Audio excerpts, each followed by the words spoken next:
Right, good morning, members. This is the Planning Committee for Friday the 18th of July. The first item I have on the agenda is apologies for absence. I have an apology from Lee Hartshorn. Could I also, whilst I'm introducing the meeting, welcome Melandra Smith on my left down there, who is coming to this first meeting as an observer, and hopefully at future meetings she'll be able to join us and take part. She must be all right because she used to live in Taddington. Moving on from that, minutes of the previous meeting held on the 13th of June, I've looked at them. I'm happy to move them as a correct record. Is anybody prepared to second that? Anybody got any comments about the accuracy of the meeting, of the minutes? All those in favour of adopting them? Those against? That's carried.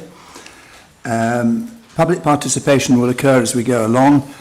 Members' declarations of interest. I know the applicant in the case of the two Taddington Hall applications. She is a friend of my daughter's, and I will be declaring an interest and leaving the meeting for the duration of that discussion. Members should all have received, I think, an email from the agent for that item and for the Sough Mill one that follows from the agent Caroline McIntyre. I think that should all have been received. Ginny and I have both received an email on the local validation list from Hugh Wright, and that will be read out as part of the proceedings. And you've received it. Oh, some members have received it. Which members have received that? Some members. Can we leave it at... No, I think you're going to read it out, aren't you? Yes, that'll be fine. Okay. Right. Are there any other interests to declare? Yes. Thanks, Chair. Yeah, I just have to declare that I'm a former employee of the National Trust Peak District estate, so know some of the officers there still, but I don't see that as prejudicial, and I will keep an open mind when voting. Thank you. Actually, thank you for reminding me. I think my wife and I are both members of the National Trust, and I'd completely forgotten. Do you want a list of who the members of the National Trust are to note down? Yes, please. Yes, please. All right, all those in favour? Right, who's not? It's Martin, for the purposes of it. Keep your hands up. Martin Beer, Matt, Ginny, Rachel, Ken. Andrew, Ken, Andrew, Ian, Ken, that's it, and myself, right? Okay. Any other interest to declare? Yes, Ginny. As Chair of Bamford Parish Council, the bike and boot, which is item 7, was discussed at the Parish Council meeting, so I shall leave the meeting for that item. Okay, thank you very much. And Ken? Just on the National Trust issue, Chair, I'm still a specialist volunteer with the National Trust, but that's for matters to do with cultural heritage and not footpaths, so I don't see that as prejudicial. It doesn't extend to the top of Kinderscout? Not usually, no. Okay, thank you. Right, moving on the agenda, the first application we are going to deal with is agenda item 6, new public footpaths and associated diversity net gain interventions at Kinder Plateau. Right, Yes, good morning, members. Yes, so this is an application by the National Trust for the the development of 3 new public footpaths and associated biodiversity net gain interventions across the Kinder Plateau. Now, these works form part of a wider Kinder Scout peatland restoration project, which would cover an area of 526 hectares and would stabilise, re-wet and revegetate degraded areas of peatland habitats across the Kinder Plateau. As you can see on the board here, the 3 sections of a footpath. Now, these would be on the Kinder Plateau, which have quite a lot of designations on top of them, including open access land. It's in the South Pennine Special Area of Conservation, the Peak District Moors Special Protection Area, the Dark Peak SSSI, National Nature Reserve, and the natural zone. So it's got quite a lot of designation on top of it. The application itself proposes 3 sections of footpath interventions, including gritstone flags, pitch footpaths and clapper bridge. In total, across those 3 footpaths, there would be about 2 kilometres worth of interventions in total. Again, here you can see the 3 footpaths are Seal Edge, which is on the northern end of the Kinder Plateau, Crowden Tower to Kinder Gates, which crosses the plateau itself, and then the Edel Head to Crowden Tower, which is along the southern ridge of the plateau. So the key issues here are the principle of development, ecology and biodiversity net gain, and landscape. But moving on to the principle itself first, it is in the natural zone, so there is a general presumption against development. However, in this instance, we consider it to be necessary works for the conservation of the natural zone and the special qualities of a national park. So therefore, the principle is established. So here's the first plan showing footpath interventions. This is on the Seal Edge, so on the northern end of the plateau. As you can see here, so the section which appears to be orange, that shows an existing footpath with a mineral substrate with no interventions proposed as part of the application. And then the purple sections, that's where there is bare peat and where the application proposes to install the gritstone flags. So I'll just move through these to give you an idea of the extent of intervention across it. So here's the second section on the Seal Edge footpath. So again, you can see it's broken up, and on this path, it's not one continuous chain of gritstone flags. They're just being placed where necessary. And again here.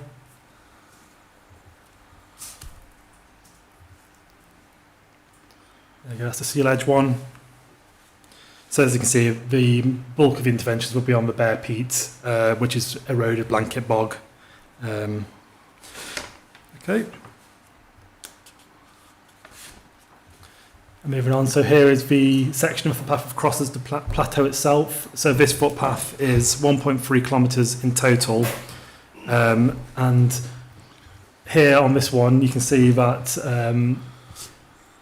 there is going to be the majority of this footpath is going to be flagged, and what's notable here is on the northern section of the footpath, a lot of it will be on existing vegetated substrate as opposed to bare peat. However, when we move along, you can see here the X's represent the clapper bridges. But as we move towards the bottom of the footpath, you can see here this is where the environment turns to bare peat, and this will be the gritstone flags atop the bare peat. And there you go. And there you see the bottom section there is the footpath pitching due to the gradient of the landscape there. So it is notable here that this one does include quite a lot of footpath interventions, not on bare peat. However, the southern section does include a lot of bare peat. So it's necessary to get an effective means of access across the moorland. We consider that even though the northern section doesn't include bare peat and it would be on vegetative substrate, it creates a useful path which should be used, and that over time would assist in the erosion or stopping of the erosion, which is a benefit. Okay, and then this section here, which is the western section of the Edel Head to Crowden Tower. Again, on this footpath here, there is minimal interventions. A lot of it is existing footpaths. We're moving along towards the east. There are sections of blanket bog, and this is where the gritstone flags will be installed. Okay. So on the ecological issues, so as I noted, the site has a lot of ecological designations, including SSSI, SPA, SAC. So they are varying levels of protection at national and European level. I'll show you briefly these photographs here because they show the issue of erosion and braiding across the landscape. The intention of this application is that once a set footpath is installed across the plateau and the footpaths, people would stick to those footpaths, and it would stop the continued erosion because you'd be on a gritstone flag, and people wouldn't veer off the footpaths to avoid muddy patches. So there'll be less trampling and less braiding from the footpaths. So we consider there would be a decrease in disruption to ground nesting birds because there will be less deviation from the footpath. This has been evidenced by academic research on the adjacent flagged section of the Pennine Way, so we recognise that would be an ecological benefit. And we also, there has been a habitat regulation assessment on the site which has concluded that these works are necessary for the conservation of the European designated sites. The overarching intention of this application is to stop the erosion and to re-wet and enable the revegetation of the surrounding landscape. And we consider this to be a significant benefit to the ecology on site. And indeed, the Peak District National Park Authority Ecology Team support the application for that reason. Now, this application is subject to biodiversity net gain and would deliver up to 12.99% of net gain improvements. Now, there is some deviation from the standard trading rules of biodiversity net gain. Because of the ecological designations on site, it is very hard to kind of rationalise the BNG legislation into this application. However, we feel that this application will benefit from what's called Rule 4, where deviations from the standard trading rules are permitted. We do have the ecologist at the back of the room, so if there are any particular questions, she's volunteered to answer those, should you have any. So I'll just carry on moving through these photographs. And I think what is notable about them is you can obviously see they are quite prominent desire lines across the landscape. So when we're assessing the landscape impact of these works, I think clearly there is going to be a landscape impact from the installation of flags on a relatively undeveloped, well, wholly undeveloped landscape. However, when considering the baseline, there is some impact on the special qualities of the landscape by the erosion itself. Let's continue moving through these. Oh, and here's an example of an existing section of footpath which has been flagged.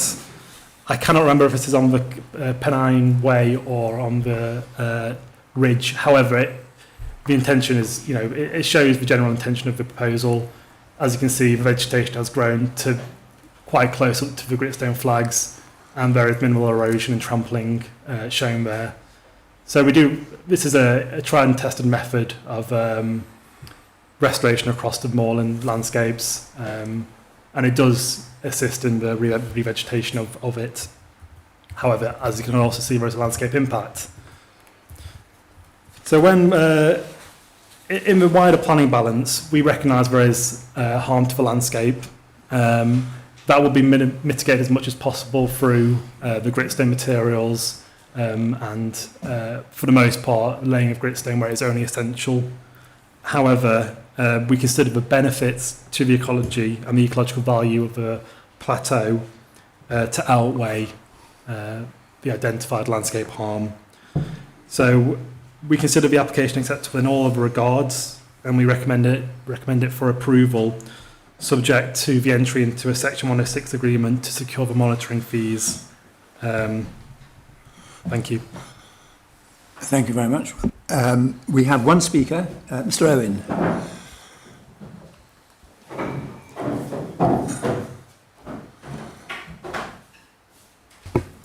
Hello. Did I make that beep? Oh, okay. Thank you for inviting me to speak to you today. Thank you also to support the planning team and the planning officers who got us here.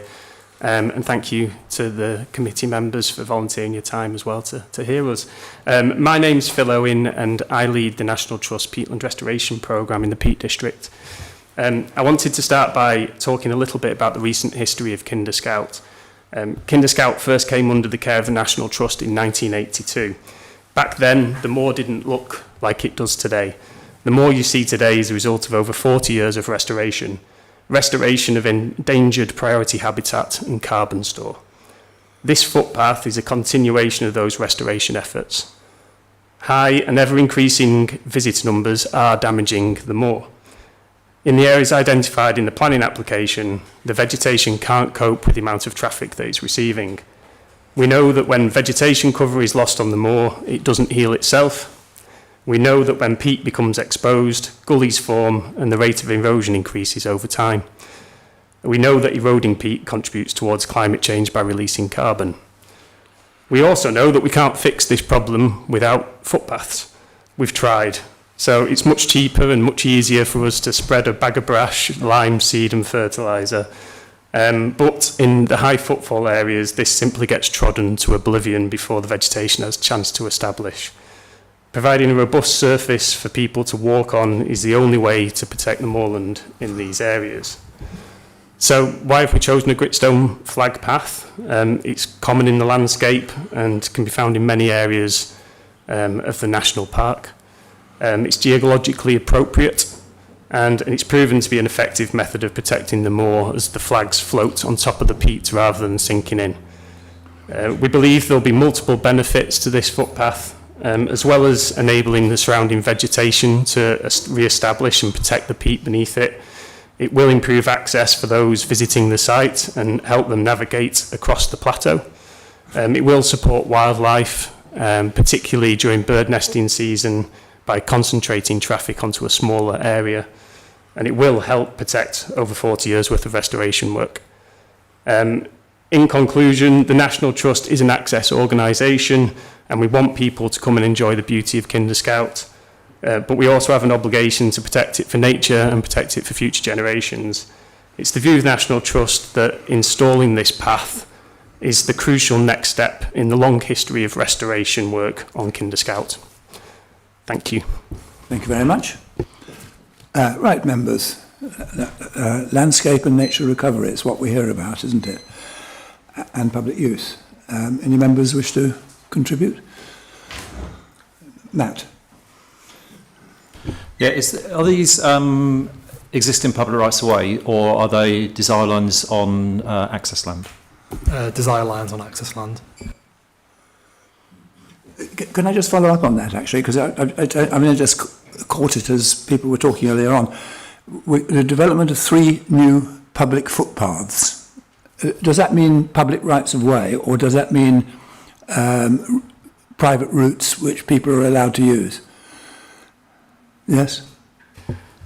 We're not currently proposing to nominate them as public rights of way. It's just these are popular routes and desire lines that we want to, and it's open access, so we don't want to stop anybody accessing it. It's just to protect those desire there are lines. legal ways of preventing them becoming public rights of way, which I think you want to explore.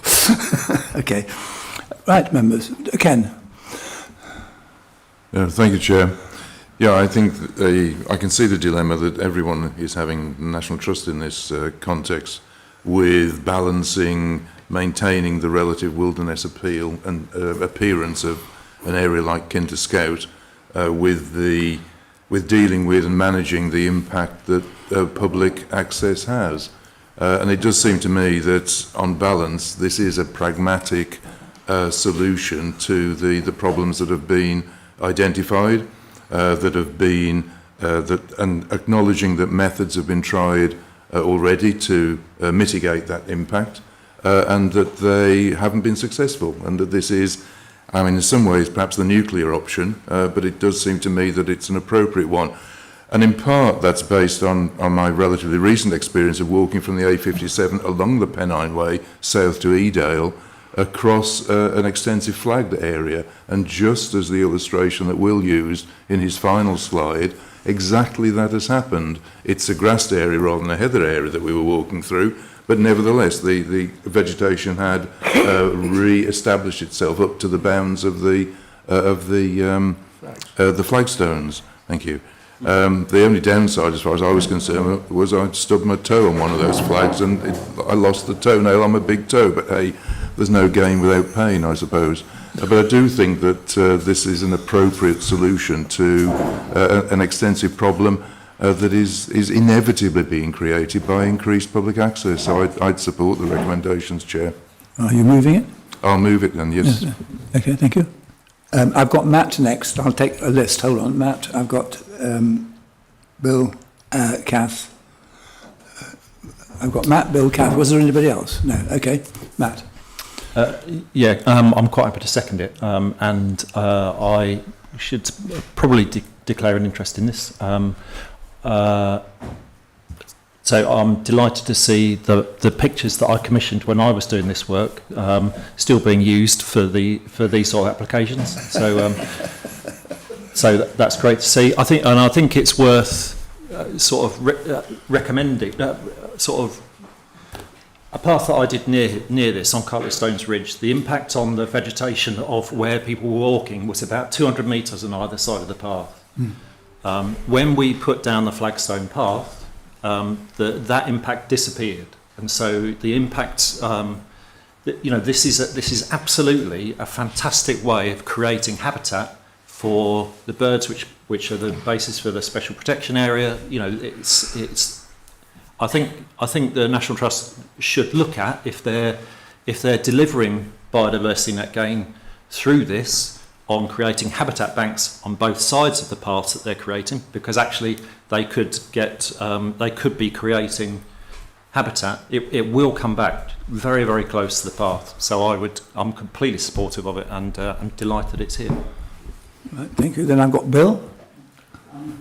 Yeah. Firstly, I'm very disappointed we didn't do a site visit, but leaving that aside, The officers weren't fit enough. I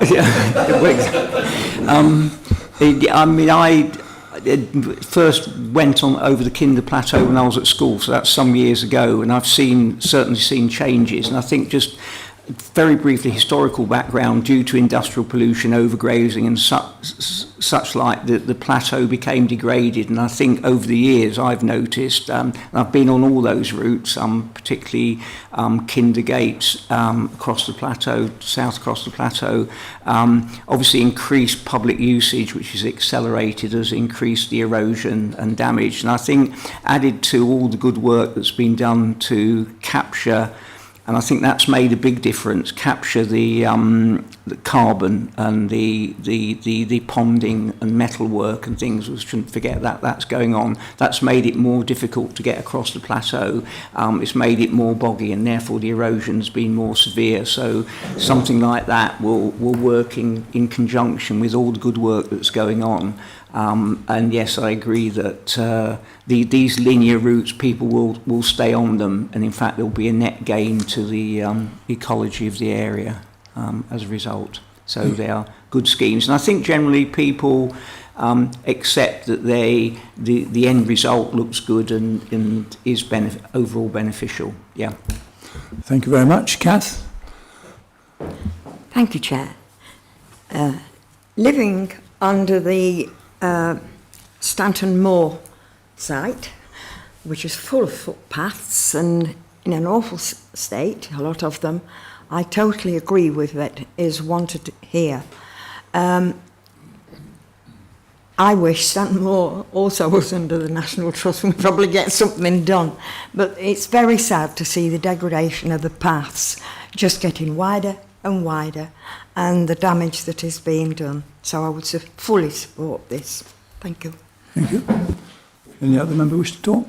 No? Okay. In that case, we have a proposer and we have a seconder. All those in favour of approving this on the terms set out?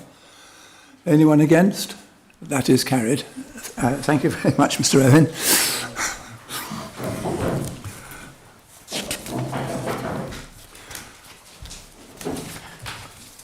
Right, the next application is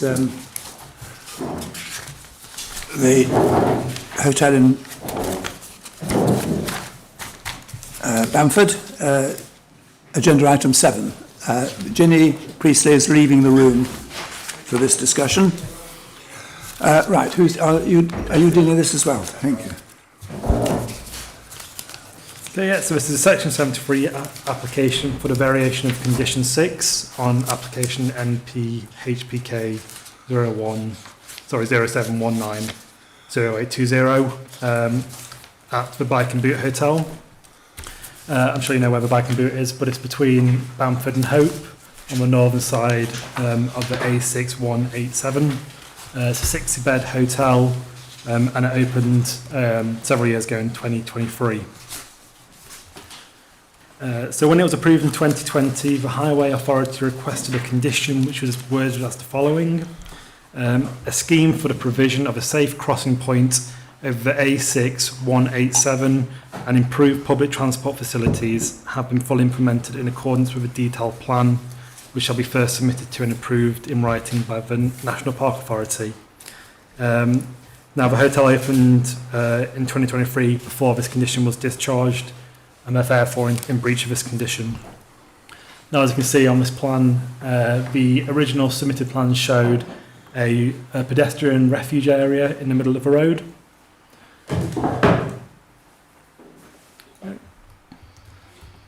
Before I move on to what the application proposes itself, I'll just give you a bit of context here. So this is looking down the road to the west. You can see the cycle lane and the bus stop there, moving the other way. So it's relatively straight, but there are turns in the road beyond the frontage of the hotel. Okay. And here's what we're proposing. So originally they were aware that due to the width of the carriageway, the provision of a public refuge area within the centre of the road would impinge on the carriage widths as outlined in guidance. However, they were originally going to request a departure from the highway standards. But they found later when we got on site, just due to the width of the road, it would the provision of the public refuge area would leave substandard widths for the carriageway and cycle path. So this application seeks to vary condition 6 to provide an alternative crossing point without the central refuge area. So the hotel's already been constructed, so the only issue to consider is highway safety and the visual impact of the crossing point itself. Now, this application was supported by a road safety audit, which proposed a new pedestrian crossing point, which shows suitable pedestrian visibility displays, which are 145 metres to the west and 122 metres to the east, and it wouldn't impact the carriage widths. The proposal also reduces the overall crossing distance on the road. In addition to the deletion of the island, the plans also show the relocation of bus stops further to the west of the frontage of the hotel. There will be slow markings in the carriageway on the approach to the hotel. There will be the installation of signs saying other dangers and pedestrian. And then on the eastern approach, the existing central double white line will be extended to prevent overtaking towards the hotel. Now, there's an update from when the report was written, because we were still waiting for a response from the Highway Authority. We have now received that response, and they have confirmed that the removal of the pedestrian refuge and modification of alignment on its own merits is acceptable from a highway safety perspective. So therefore, the proposal to amend condition 6 and replace the crossing island with the crossing point as shown on the submitted plans is acceptable. And we'd like to get approval for the amendment of condition 6, I believe, which will be worded as a safe crossing point over the A6187 Hope Road and improve public transport facilities based on drawing 2112890 Rev A. Shall be fully implemented in accordance with detailed plans and specifications, which shall have first been submitted within 2 months for approval in writing by the National Park Authority. In addition to that, we would also like that will be subject to a prior entry into a Section 106 agreement for the transport monitoring and the relocation of a 40 miles per hour sign, which was required for the original application. Thank you. Thank you very much. Right, members, Mike. Thank you, Chair. I think there are probably about 4 or 5 of us who were there at the time when this application came to committee. And it was quite controversial as to what the future of that site would be. But I do remember members were very concerned about highway safety. If we were going to, effectively we were having a rebuild of this hotel in the pretty much the open landscape. And I'm just really disappointed that something that members felt strongly about at the time, that there should be a safe crossing point with an island, has now come back to us for removal and a change. It really does rely on people really having their wits about them, and also relying on people to adhere to the speed limits. And to be mindful that there may be pedestrians crossing at that point to access public transport. So I'm not happy about this at all, Chair. Okay, thank you. Other members? Sorry, Jean. Hi, thank you, Chairman. Can I move approval of this application? By all means. Thank you. Okay. Martin?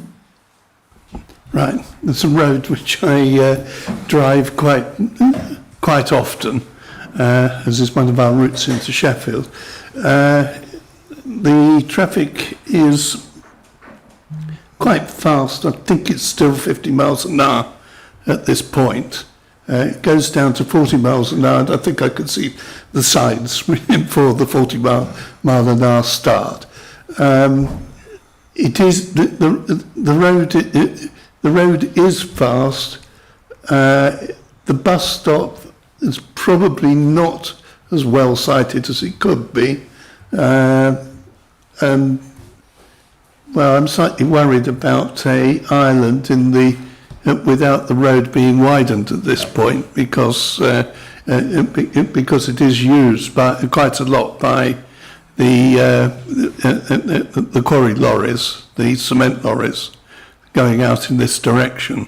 So and they're moving at a fair speed. Okay, I recognise the issues with this, and think pragmatically it's probably the best that can be done at the moment, unless we should represent to Derbyshire County Council that the 40 mile an hour limit is moved to the other side of the entrances, which would ease the situation.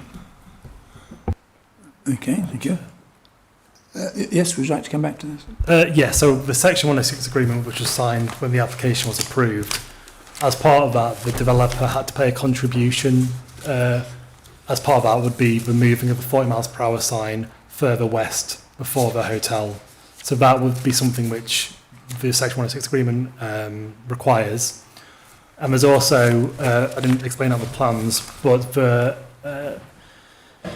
the bus stops will be relocated further to the west as well to give greater visibility to pedestrians. So yes, the Section 106 agreement will hopefully result in the speed limit decreasing from 50 to 40 here, and the bus stop will be relocated to a better position on the road.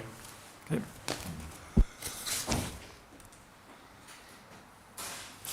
What's taking up my chaplain's point, what slightly baffles me is when this was approved, there was a condition saying this shall be done on the road. What terms was that in? I mean, it would normally say something like that will be done before you start development or before you occupy the development or whatever. Yeah, I believe it was prior to first use. I can't remember whether it was no development should take place or prior to first use. I believe it's first use though. So yes, they're in breach of a condition. So the real question for us is whether it's enforceable. And presumably the answer is going to be that because the Highway Authority is satisfied with what's there on the road now, there ain't much we can do about it.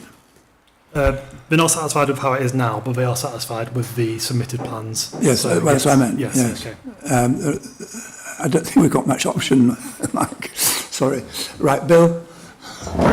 I must admit, I'm a bit confused as to what the pedestrian crossing is. I'm not very clear about that. And I'm also very taken by Mike's comments, because I think I wasn't involved then, but I think it's interesting that when the committee look at something and make a decision, there's obviously some thought gone into that, and that is reflected in the consent. And then to deviate from that, there needs to be good reason. I'm also very, I know that road very well, and traffic does go very fast along that road. It's not an easy road to cross. And I'm also aware that the idea of bus stops there and a pedestrian crossing is helping to encourage people to use public transport, to use the hotel. And which is really hard at the moment, public transport's under the cosh, so everything we can do to help that happen, even in a small way, it increases that. It's a signal to say, this is important. We encourage and support people to use public transport. However little that might be, every little bit makes a difference. So, so interesting to hear that. And I think we should reflect on what previous committees have decided. So I don't understand what do you mean by pedestrian crossing? Okay. Say, is it a zebra crossing, a light control crossing, or No. So on this plan here, you can see on the right hand side, you can see the two tactile points. Yeah, thanks, Brian.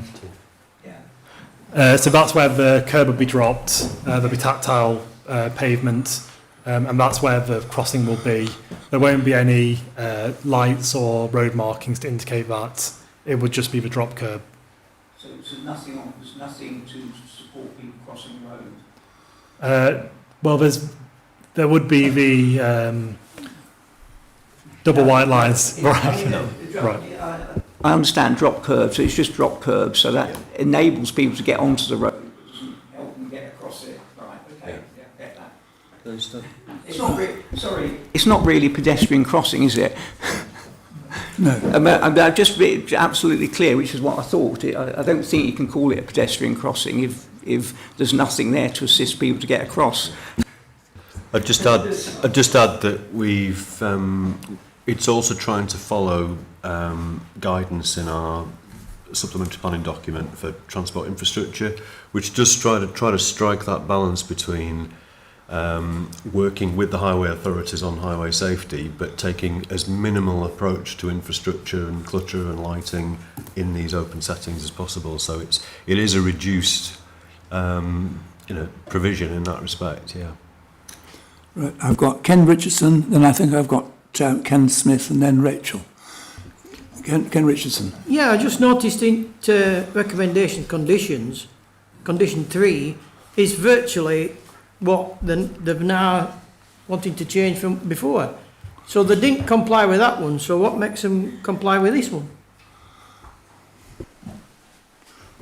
I believe that refers to the accesses into and out of the hotel used by vehicles. But the point is the same one, isn't it? Do we have the facility, if we approve this, to enforce that what is proposed on this plan will be made to happen, is the question. Yeah, so the condition is written to be enforceable. I think, as Will's read out, that it's going to be in accordance with the timescale to be agreed. The condition at the moment is enforceable, and the authority could choose to serve a breach of condition notice. However, we've had discussions with the owners, and they've told us what the issues are, and they've decided to submit this application, which is obviously why we've not gone down that route. But yeah, any condition, provided it's properly written, is enforceable, so we would have powers to enforce it. And presumably, in the recommendation at the beginning, it says that subject to prior entry of a Section 106 arrangement, that would give us the power to do, that would be tied up in this new arrangement, would it? In this new... Yeah, so Will might know more than me, but the 106 was about payment of monies to the county council. Oh, is it? So that those highway works could happen. And then the highway... So that will enable that to happen? The highway authority would then carry out that. So the highway authority does it? Okay, right. Yeah. That's I understand that now. I've got Ken Smith.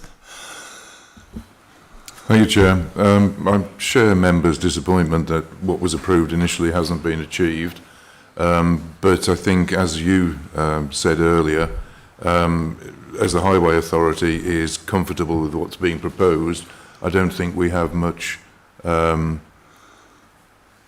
opposition that we could, but I think it would be flying in the face of the opinion from the Highway Authority, which we usually try to respect. I do wonder, Brian's comments about signs in the landscape notwithstanding, whether as part of that shifting of the 40 mile an hour signs as part of this proposal, whether the incorporation of something along the lines of pedestrians crossing signs might be appropriate in order to at least indicate to traffic, even if it is breaking the speed limit, that there is a likelihood of pedestrians crossing. The hotel itself is an obvious feature in the landscape. Most people, I think, would associate pedestrians crossing with the hotel, and therefore that the location is likely to be outside the hotel. I think it's just another thing that we might wish to consider, Chair. But the only other comment I would make is Will kept referring to it, condition 6. On the data that we have, it's condition 4. I think for the avoidance of doubt, we need to be sure which condition it is. Yeah, sorry, it was condition 6 on the original, but condition 4 for this application. Yeah. Right, I've got Rachel next. No, I thought you put your hand up. I'm sorry. Right, I have a motion to move it. Is that seconded? Yeah. Ken did propose additional signage to warn people that pedestrians could be crossing. Can that be added to the condition? Yeah, sorry if I wasn't clear. There is going to be, on the approach to the hotel, danger ahead signs, which will be annotated with pedestrians. And then in the carriageway itself, there will be pedestrian crossing written in it. So yes, the proposal does include them. Okay, are you happy with that? Right, sorry. Thank you, Mike. Sorry, can we just confirm with Phil that it is still condition 4 is 6 months? I believe he said 2 in his presentation. No, so the wording of condition 4 has been amended slightly following approval from the Highway Authority. So it would be worded as a safe pedestrian crossing point over A6 187 Hope Road and improved public transport facilities based on drawing number 21128990 Rev A shall be fully implemented in accordance with detailed plans, specifications and a timescale for completion, which shall have been submitted to the National Park Authority within 2 months of this permission for approval in writing. That's 2 months, okay. 2 months, yes. And we've also been asked, a small technical point at the very beginning of the recommendation, subject to prior entry into a Section 106 deed of variation, that should read a revised Section 106 agreement or deed of variation. One of those two. It has the same effect, but it's that thing. So, Jean, are you happy with those amendments as part of your motion? Is anybody seconding Jean's motion? Ken is doing that. Okay. Any amendments? In that case, I'll put those in favour of the motion to approve this on those terms. All those in favour? 1, 2, 3, 4, 5, 6, 7, 8, 9. Against? 1, 2, 3. Abstaining? None. That's it. Thanks very much indeed. You wouldn't like to get Ginny back in again, would you? Somebody at the back? Can you do that?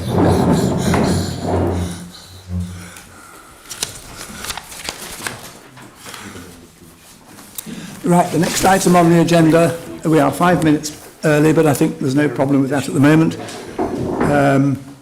is the Ashbourne Heights Caravan Park,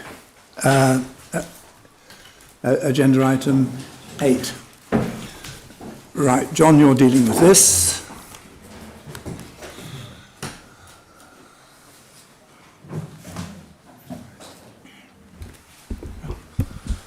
All right, thank you, Chair.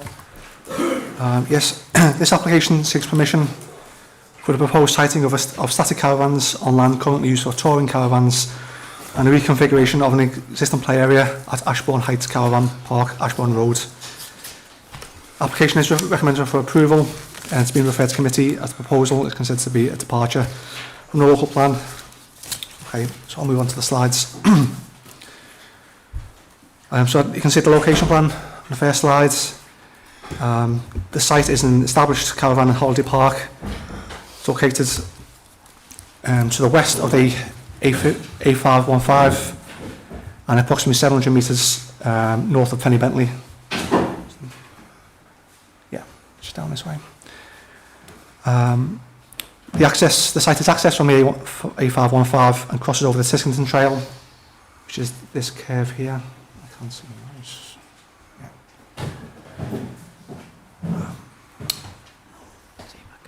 Yeah. That's a bit of okay. Yeah. So the park currently consists of a mixture of touring and camping pitches, as well as static caravans and lodges. Part of the site that we're looking at today is edged in red. It's here. A public footpath runs through the holiday park, directly adjacent to the site. So the public footpath runs through along this lane here. So on this site plan, this rectangular shaped site is what we're looking at today, and that's what we're seeing in front of us there is actually the proposal. So this area relates to area known as Area 9. The area has a current capacity of around 20 plots for touring caravans. The proposal is for 19 static caravan pitches. The new lodge static accommodation is proposed to have a seasonal occupation restriction to preclude occupation from 16th of January to 1st of March. And that will align with planning conditions elsewhere on the site.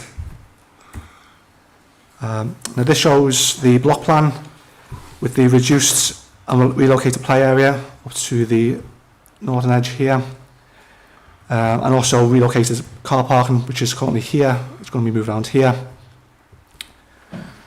And then the statics would look onto a open space at the centre of the plot. There are existing amenity buildings which are just outside the red edge to the north. They include a clubhouse, laundry, office and swimming pool. Next slide shows the soft landscaping plan that's been proposed. So there's going to be a total of 28 trees as well as a wildflower meadow at the centre of the site here. There's also going to be a bioswale attenuation basin which is here, and that's to capture runoff from the holiday park. This area is currently artificially sealed, so I've considered that as that will be planted with wetland tolerant species, that will be a biodiversity enhancement. And I'll move on to photographs.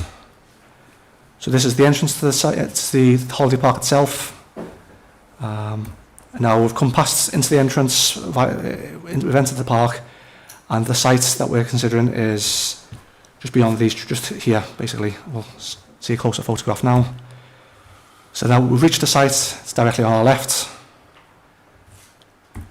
That's the same position, but now we're looking along the track that leads up to the amenity buildings. We drove along this yesterday, as many members will attended.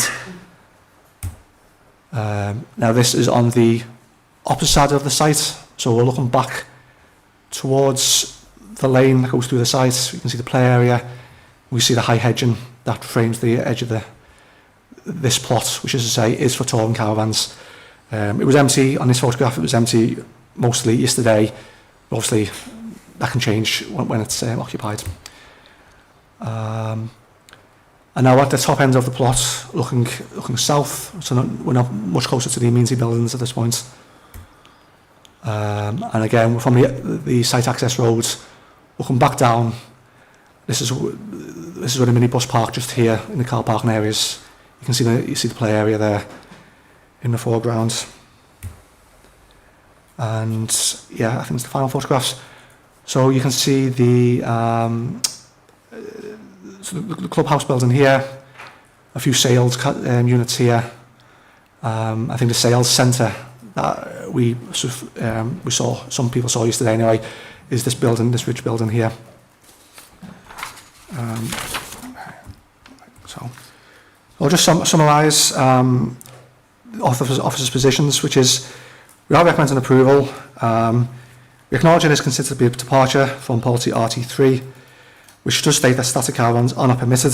However, the sporting text does say that in exceptional cases, such caravans may be acceptable in locations where they are not intrusive in the landscape.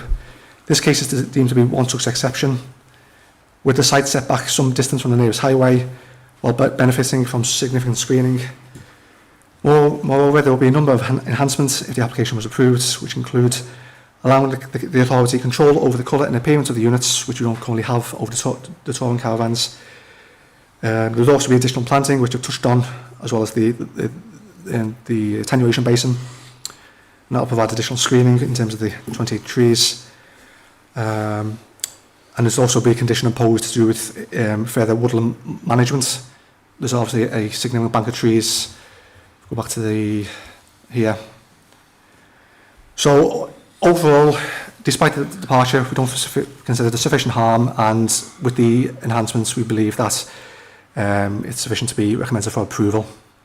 Okay, thank you, Chair. Thank you very much. We have no speakers. I have lots of hands going up already. I've got Rachel first, then Bill, and then Matt. Right, we did do a site visit yesterday, some of us, so let's see where we get to. Rachel.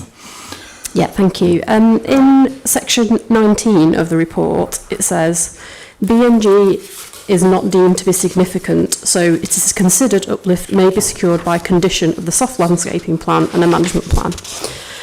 And then in the recommendations, there is implementation of a statutory biodiversity net gain plan. So I think it's worth noting that even though losses may be small on the site, those losses can, on multiple applications can add up. So I think to go with the recommendation that the implementation of the statutory biodiversity net gain plan, I do want to see that in the recommendation. Thank you. You'll need an answer to that shortly, but let's have the other speakers. Bill? Yeah, I went on the site visit yesterday, and also on the site visit about 2 years ago when a previous application was approved. Just thinking back, this site obviously started as a farm with some camping and then developed, and it's developed substantially to what it is now. It's generally regarded as a good site for this sort of accommodation. It's on the edge of the Peak Park. It's not in a highly sensitive landscape area. I don't have any problems with the use of that plot of land, although I just remind colleagues, this is the reason why we're talking about it today is it's departure from our established and agreed policies, and I think that's a starting point. What I do have a problem with, and I alluded to it yesterday, was that it's not a good design. It's an overdevelopment of the site, and I think, and I sort of repeat, this is the thing, planning is about, and planning in the national park, which has a very high standard of landscape and design requirements by everyone here and the national government, and there's an expectation of the public that that's the case. We should be looking at a lower development of this site. We're not talking about a site where the owner says, this won't be viable, I'll have to close down if I don't have 19 units. We could have less units, more biodiversity gain, better landscaping, and making an attractive site. There's a loss of a huge recreation area, which is only replaced by a very small one, and that will affect the amenity of the users of the site, the existing users of the site of that lot, and those using the public footpath that goes along the actual site in question. And I think if we were, bearing in mind these buildings are permanent, we're not talking about temporary things that can be changed. These will be here forever or for the very long time. I just think we should have a better design, more landscaping, more trees, more separation between units and less units. And, you know, whereas if you go to the coast, if you go to Skegness or Ringle Mells and those places, all along the East Coast and other coasts in Britain, the caravans and static homes are put side by side, and that's what they do. That's the character of those areas. And I think because it's the Peak District, we can really do better, and we can create something that not only supports biodiversity and landscaping, but provides a legacy that people say, oh, that's well designed, rather than, why did they allow that in the Peak District? So I really want people to think about that, and in fact, particularly in the context of the fact that it is against our established policies as well. I think we can do better on this site, and I would move that this is taken away and some improved, less dense development is considered with a better design, less roads, more spacing between the units, because it is there forever, and possibly a slight increase in the what is a huge loss of the recreation area, which you saw on the photos. Thank you. Thank you. Matt? Yeah, the 28-day occupancy thing, that's for they're likely to be occupied for most of the year. Is that right? That it's closed in the winter, but so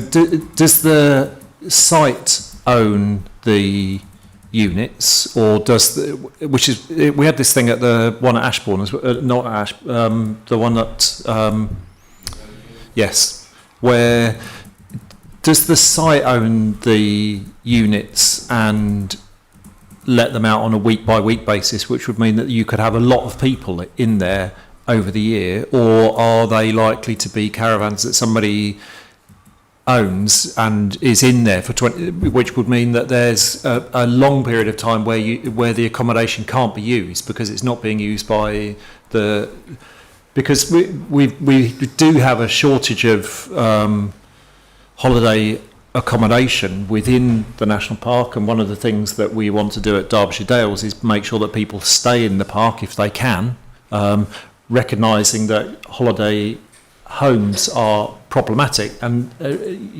conversion from residential homes to holiday homes is problematic.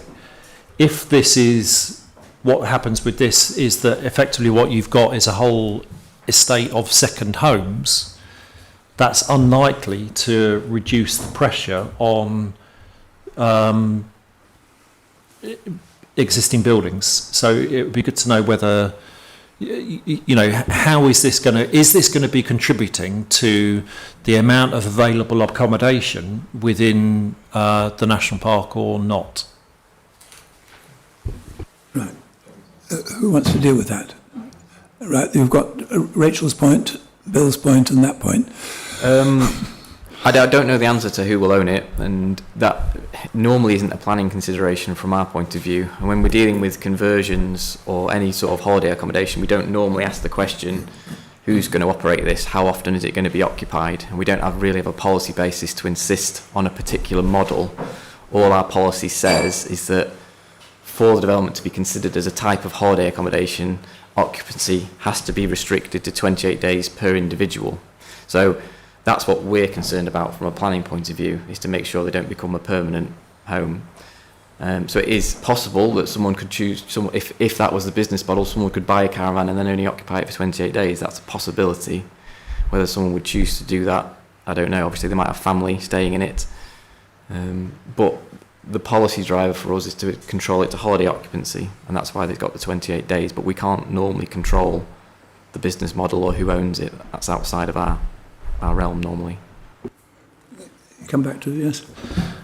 Yeah, is there a way of putting that into policy? Because obviously, if you've got 10 people who could stay in one caravan for 10 months, then that, you know, that's going to have a significantly less impact on the landscape of the national park than if they all had to buy a caravan which they could stay in for 1 month of the 10. You know, you're going to need 10% of the amount of this sort of development, and so, you know,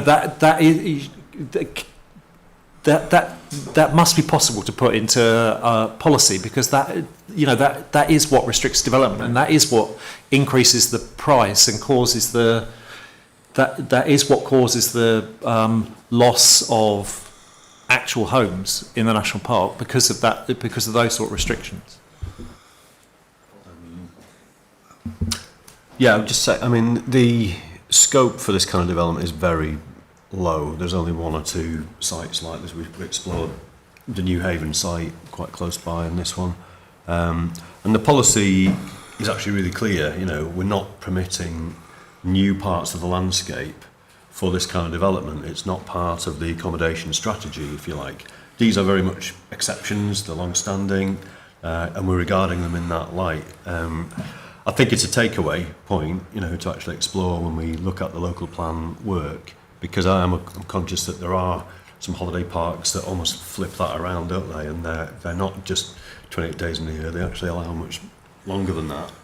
And they have a month off in the year just to kind of almost persuade that they're not permanent residential. So I think there is an issue in the country around that, but it's less of an issue here because of the amount of opportunity for that. But I'll flag it and take away to the policy team for the current discussions. So we'll set that aside as a possible future policy issue. Can we now deal with Rachel's point? Brian, could you turn that on? Sorry.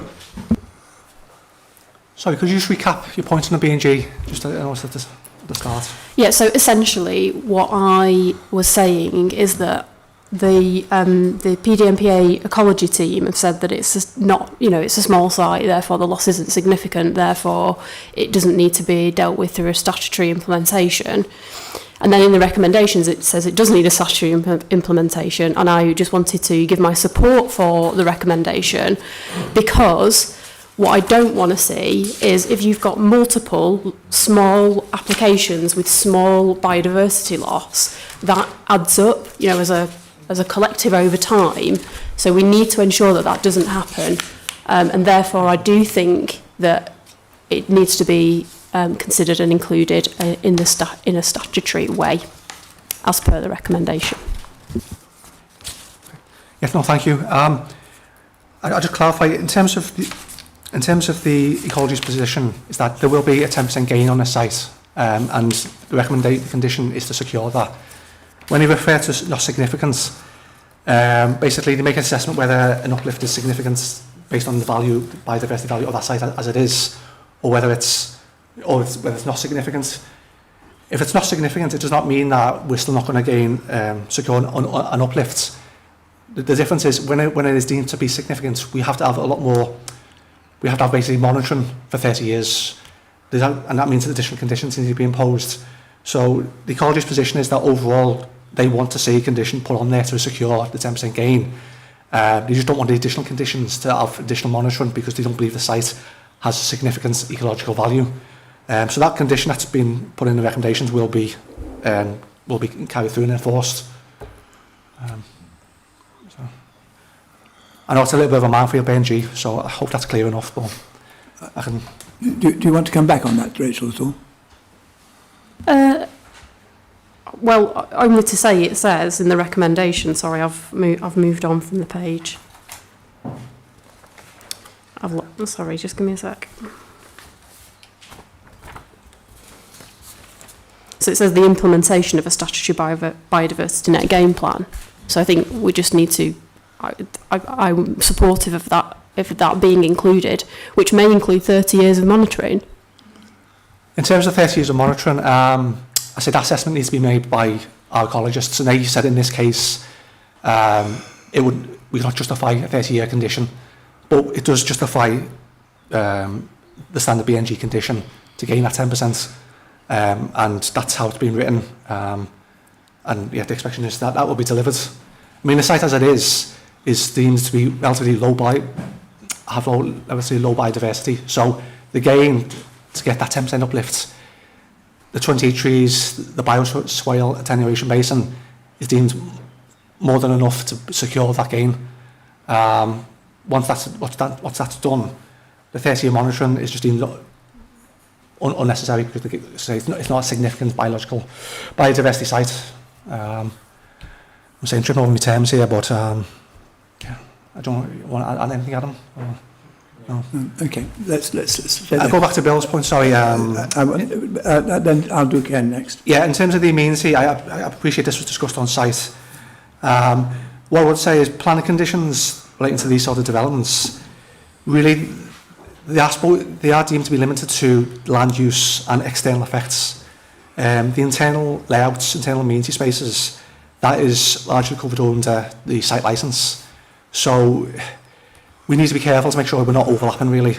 So amenity on a caravan site will be lower than a standard residential housing development. So yeah, that's covered under 1960s legislation. So though we appreciate the amenity has been reduced here, we don't believe it will be sufficient to warrant refusal. There are other amenity facilities on the site, including the buildings at the centre. There's a sense of openness as you approach come into the site as well, with the meadow to the south end of the site. But I do appreciate your point that it is a reduction, but we just don't believe within our remit as planners that we could refuse the application on the basis of that reduction. I think I agree with that. Right, Ken Richardson. Yeah, it's just on this attenuation pond. I've got a beef about life preservers when we do them. It might be dry 9 months a year, but 1 month it might be full and there's kids on site and somebody might drown. Okay. Right, well, we've had a long discussion on this. I don't have anybody in front of me. Shall I set the ball rolling by moving from the chair that this be approved on the conditions set out? Chair, if I may, was Ken Richardson making a proposal for the life preserver to be installed near the attenuation pond? Could that be done as a condition of planning permission, or is that going beyond our remit? Well, it's within the red line. Again, how that interacts with the biodiversity discussion at what part of the report? Some sort of obstruction, that might be really for consideration. Can we put that as a recommendation to the applicant rather than as a planning condition?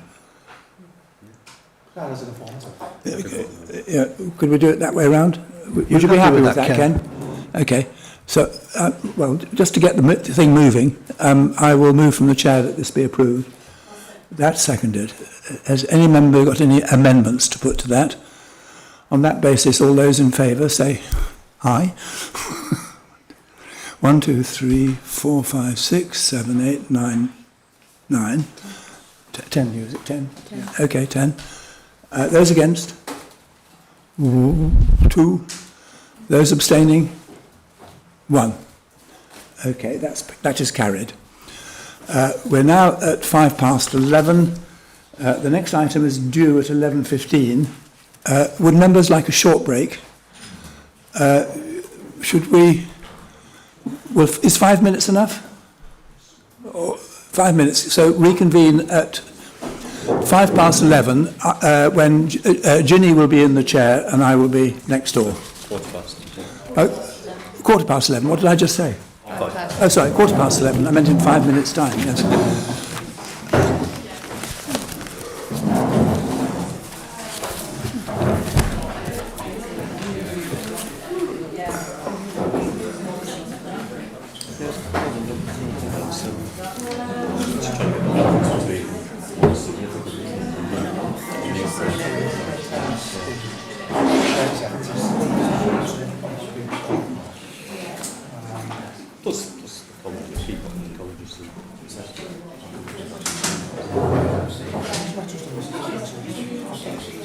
Right. I'll take that. Keep me. So I'll take that. Keep me occupied. Oh, do you crossword whilst we're doing the... Well, it's the best thing.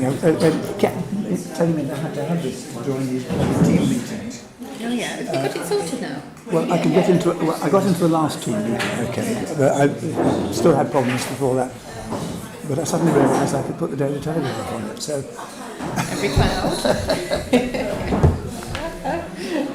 See you soon. Was it infection?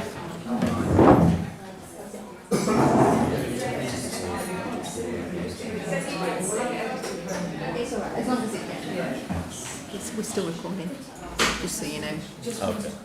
Just in case.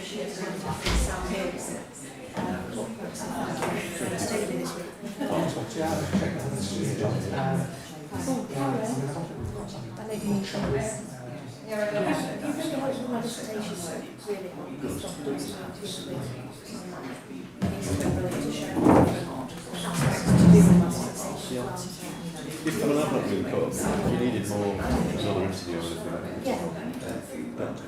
Once it gets tight a lot, I may just book a team's meeting. Because it would be really interesting to get your views. Because obviously on a first occasion, and I don't know if we can't. And even like in the local plan discussion the other day, we were talking about new rules and storyline, just like jump on the call. Yeah. No, that'd be brilliant. So, yeah, just want to see the bits.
That's it.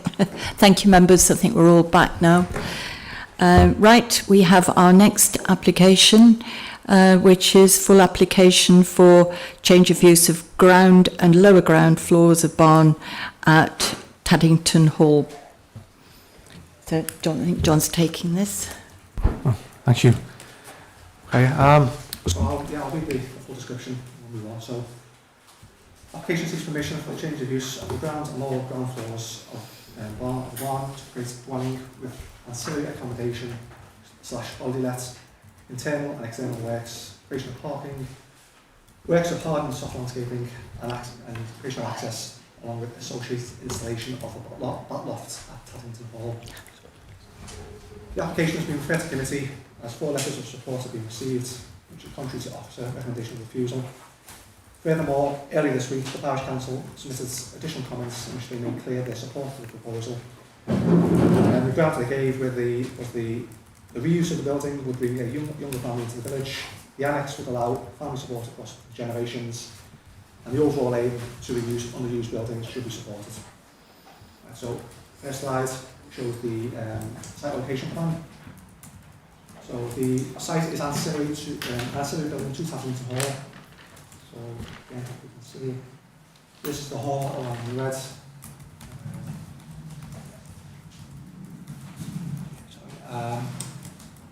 And here is the barn subject to the application. The barn itself, site is within the Taddington Conservation Area. The building appears to have been used as an agricultural building and stables. There is approved historic residential accommodation at first floor level. The building is set north to the hall and puts a private road to the north, which is here, with open countryside and beyond. To the east is the paddock area. Yeah. So west is which I guess you see over here. And yeah. Sorry, this is all over the place. Yes, the hall's going down. Yeah, here. Right, okay. Apologies. Hall's here, barn's here, public footpath comes along here, and the public footpath goes on the ploughed roads here. And also then off onto the open countryside. Between the hall and the barn is an open courtyard. And access from that courtyard is here, through here. Okay, so this is the existing site plan, which is a bit clearer, to be frank. So again, yeah, barn to be converted here, hall here, courtyard here, existing paddock here. That's traffic here. Okay. So move on to the existing plans. So here we see the existing west and north elevations. You know, the number of block up brings to the northern elevation at basement level. Yeah, you can see there's 3 in total.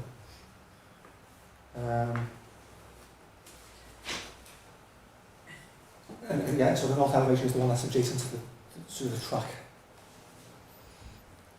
So this is the existing south and east elevations. So again, you've got this is the south elevation that faces onto Taddington Hall, across the courtyard. East elevation, it currently has no openings. There's one blocked up opening here that you can see outlined. So existing floor plans, this is the basement level. So you can see one of the bays of the basement level is currently infilled with rubble, and then you've got the 2 other bays with access provided here. Ground floor plan, you've got the 2 garages. Say the members who have seen this yesterday, we saw the garages to these 2 bays, and then the stable to the 3rd bay here. So the first floor level, you've got access here via steps, and then you've got which is split between residential accommodation and a hayloft. So the residential accommodation is 2/3 and a hayloft across here. Okay, so move on to the proposed plans. So this proposed site plan shows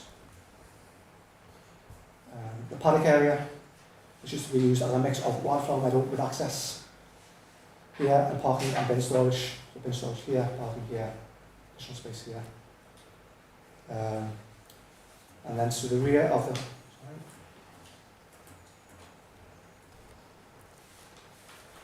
space to the rear of the barn is where the small residential amenity space will be provided. So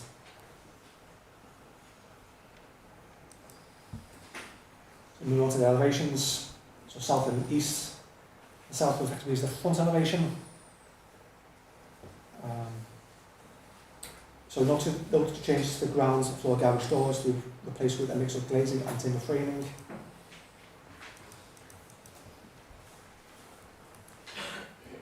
And then to the east elevation, a number of new openings will be created, while a block opening will see a fully glazed timber frame door installed. So that's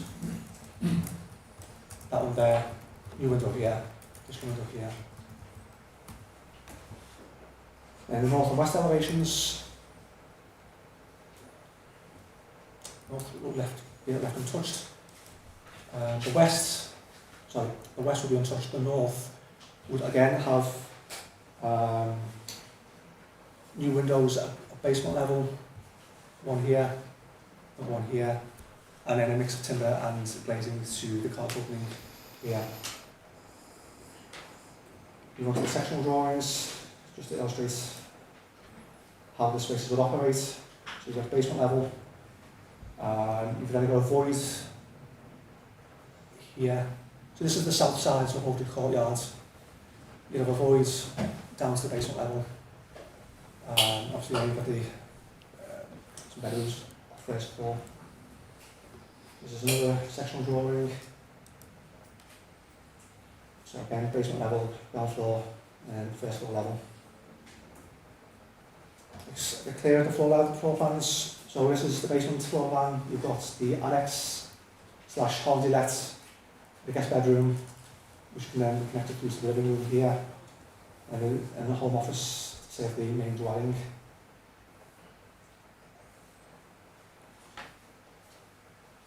Then at ground floor, you've got the living accommodation for the annex with kitchen.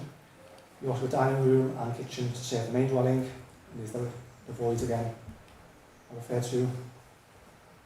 And then at first floor, this would be the 3 bedrooms to serve the main dwelling.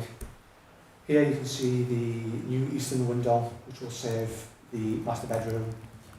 As pointed out in the report, this room would and is served by an existing window facing south. So again, it is considered by office staff there will be sufficient light accessing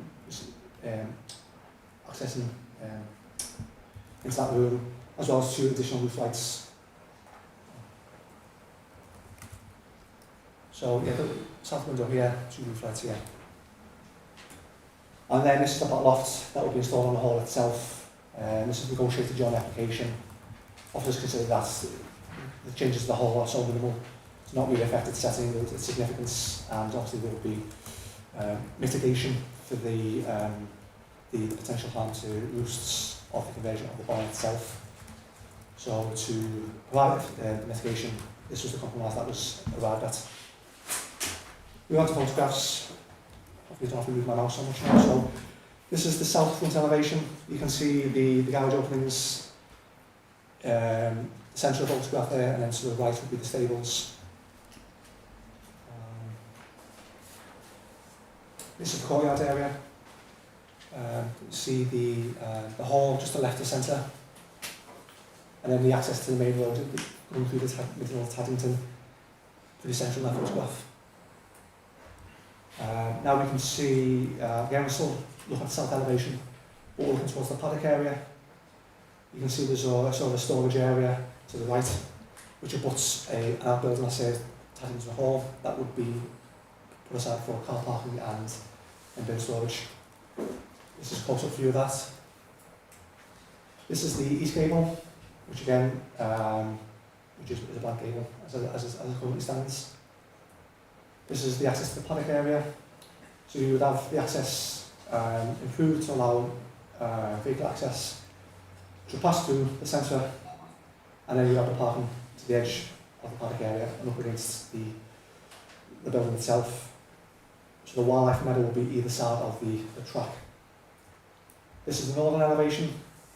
Again, you can sort of see faint outlines of previous openings, cart opening, 2 openings here. So this one will be reopened, and this one will be reopened here, and then obviously this one will be reopened as well.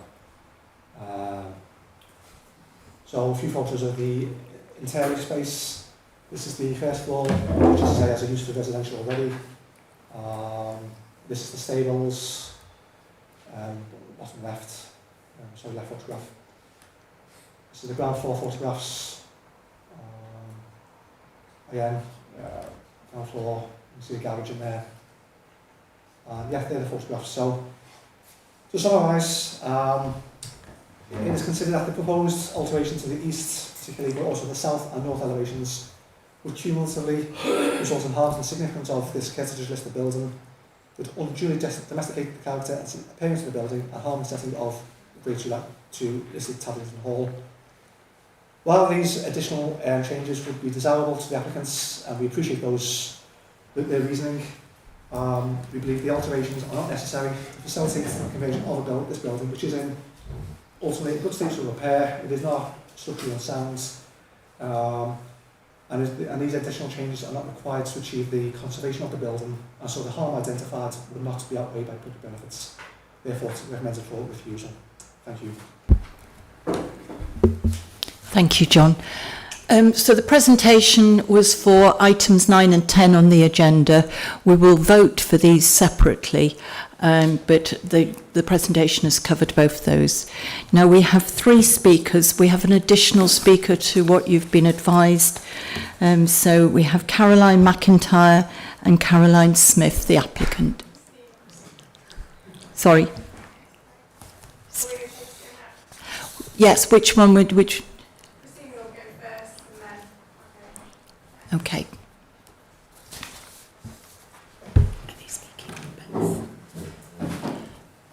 Can I just check, are you speaking for both of these items?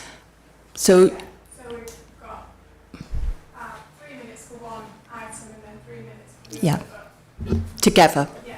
Yes, thank you. So, do you know that you've got 3 minutes? If you could, that's it. Okay, cool.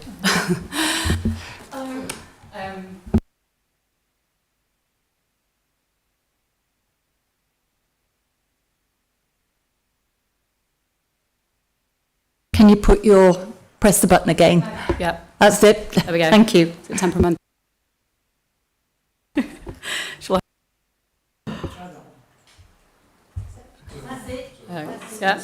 Okay. All right. Just tell me.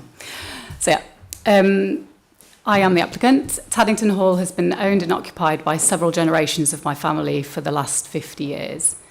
My grandfather and father both originally lived at Taddington Hall, using both the main house and the flat above the stables that you saw yesterday. It's also where my parents met, and they lived after getting married, and where my brother and I grew up. My hope is to secure approval to allow me and my young son to return to the village and live in the stables. This will allow me to care for my now elderly father instead of travelling to and from Sheffield as we do at the present moment. Having a separate home will give us our own space. The small holiday element will help generate some income to pay back the significant costs for the work. Longer term, my brother and I and his family are likely to return from living abroad to the hall. The existing building has been through various changes during their lifetime, including the conversion of the upstairs to residential in the 1930s and garaging on the ground floor. Caroline will cover the planning issues, but natural light is always important in any home. The works to the stables require a significant investment, and the outcome needs to be one where people want to live. Good levels of natural light, achieved in a sensitive conservation way, reduces reliance on electric light sources, cuts energy usage and associated carbon. The main bedroom is a large space that would be, in effect, only have one small window overlooking the yard. The kitchen could potentially only have light from a very small north-facing window. I would be so disappointed to complete the conversion to find we needed to have the lights on all year round and even in the summertime. I've spent a lot of time in the last 6 months walking around the village, looking at windows on barn conversions, and I truly believe that the openings which remain the point of contention are in fact very, very similar in style and character to the local traditional buildings in the village. In summary, the proposals would significantly improve the appearance of the existing building, provide a viable future use and deliver a new family home. I don't believe this would cause any harm to this curtilage listed building or the setting of the hall. I would therefore ask you to support my planning and listed applications this morning and grant approval for these. Thank you for your time. Thank you.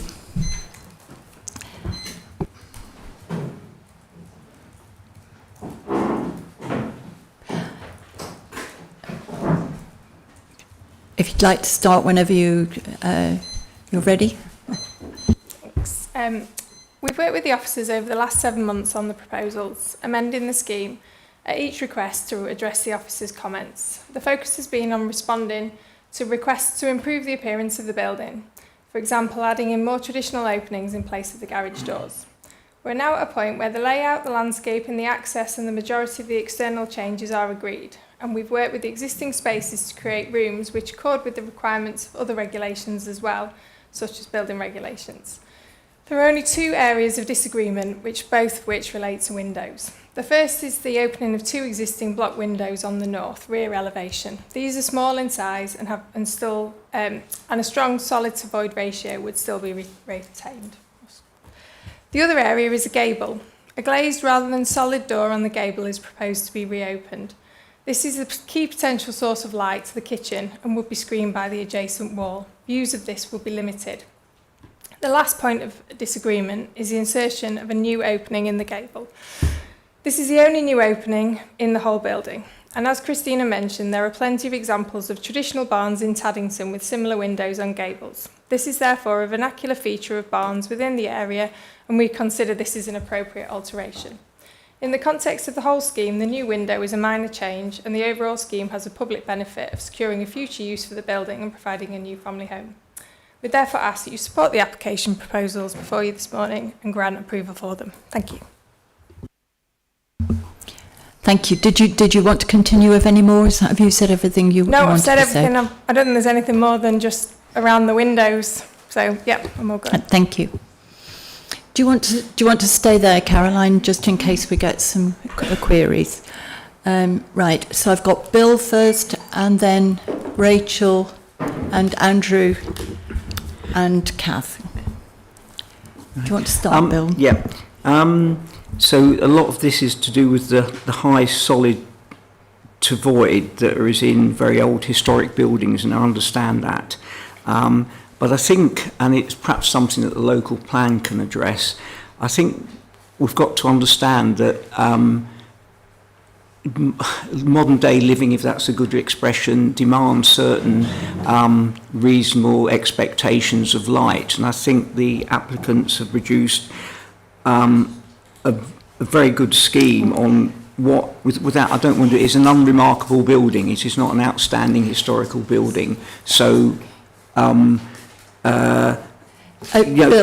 sorry, could I just stop you 1 minute, because I have omitted our third speaker, which is to be read out by Democratic Services. So apologies for interrupting you, Bill. This is a statement on behalf of Taddington Parish Council. Taddington Parish Council supports the present application. This is a family that has lived in and has been connected with Taddington for well over 50 years and who have played their part in the local community. The application brings a younger family to the village, which is good in its own right, but also provides mutual support across the generations, fully in line with the National Park's stated vision of thriving and sustainable communities, and definitely in the public interest and the interests of the parish. The reuse of empty and underused buildings rather than new build is one way that the National Parks Authority can help meet environmental targets, whilst at the same time contributing to the health of our communities. It requires flexibility and imagination, and the houses that are created must, in the modern world, be easy and pleasant to live in, as well as respecting conservation interests. The Parish Council believes this application achieves the right balance.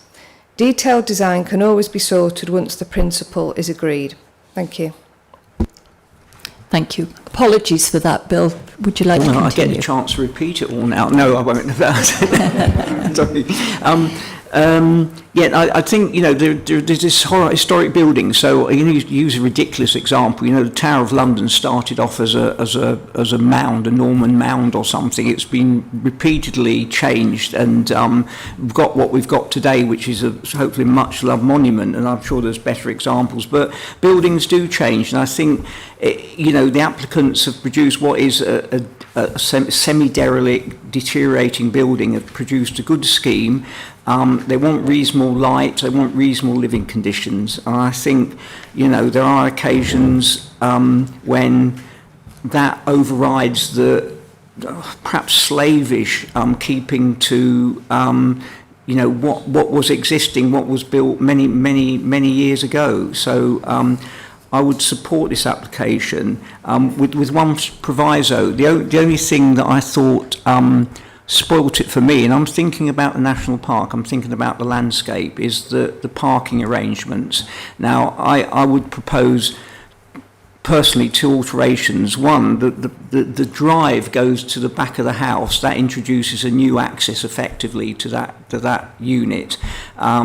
And the back of the house, and I did ask officers to produce a plan of the footpaths, and the footpaths around Taddington are quite remarkable.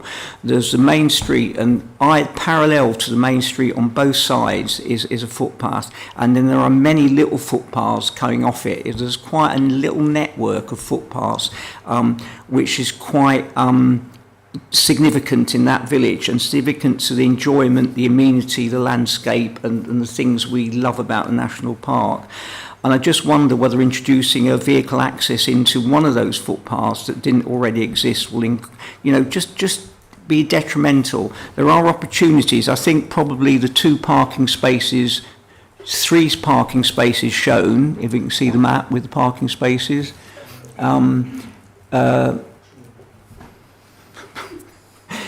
So it just points. So there's one at the top there.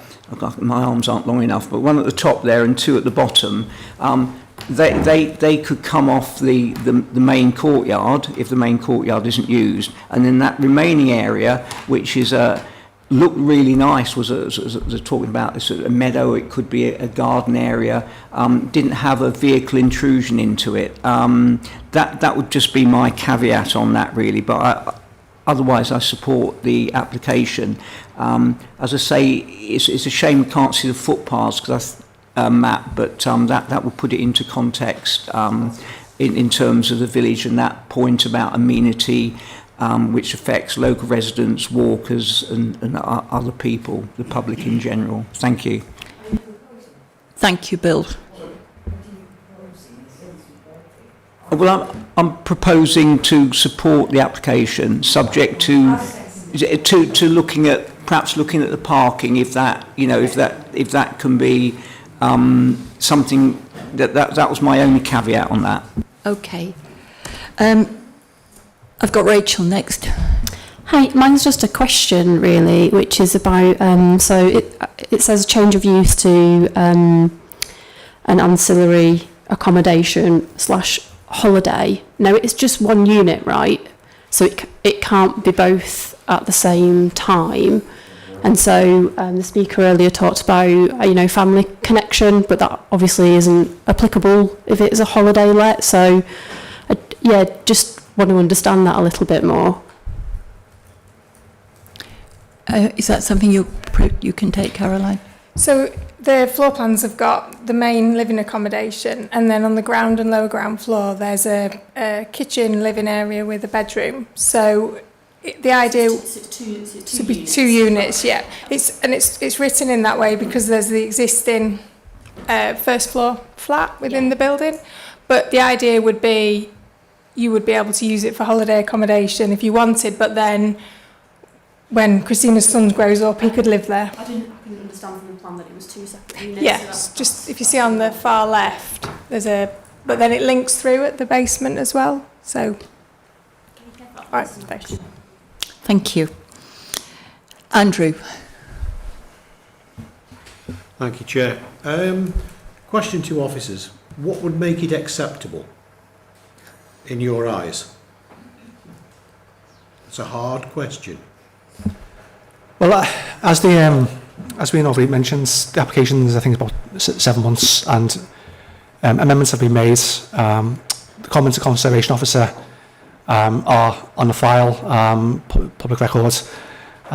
Conservation Officer, Planning Officer and the agents have sought to make changes, but the objection from Conservation, which Conservation is supported by Planning Officers, remains, and the issues primarily relate to the additional openings and the nature of those openings. So, for example, we've mentioned on the north, on the slide, yeah, okay. So I'll show you the plans. Just, I don't want to, yeah. So this is these. So I'll show you all 4 elevations again. So on the south, you've got these cart openings. Now we don't believe, in terms of that solid to void ratio, what's been proposed here is sufficient to respect that character of that building. There's going to be majority going to be glazing, as opposed to a true hit and miss feature. If the glazing and the timber ratio was much narrower, that would respect that ratio. That is a common feature throughout the building, and also would relate to its former use as cart openings. In addition to that, we've got the east gable, which has got a new window. It's already been discussed. There is a window south facing, saving that room. There are 2 roof lights. There are a fully glazed door here, which again we don't believe is respectful of the character of this building, particularly this blank gable.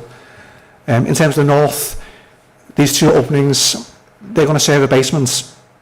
Now, good practice would be to future-proof what is a listed building and have as minimal openings as possible for what is for agricultural building. In the floor plans, there's no indication of storage, for example. So what we would resist is additional outbuildings at any later stage. And what we would promote is the use of the internal spaces for storage, for example. And any storage rooms would not necessarily need windows, but on the floor plans, pretty much every room is put aside for living accommodation.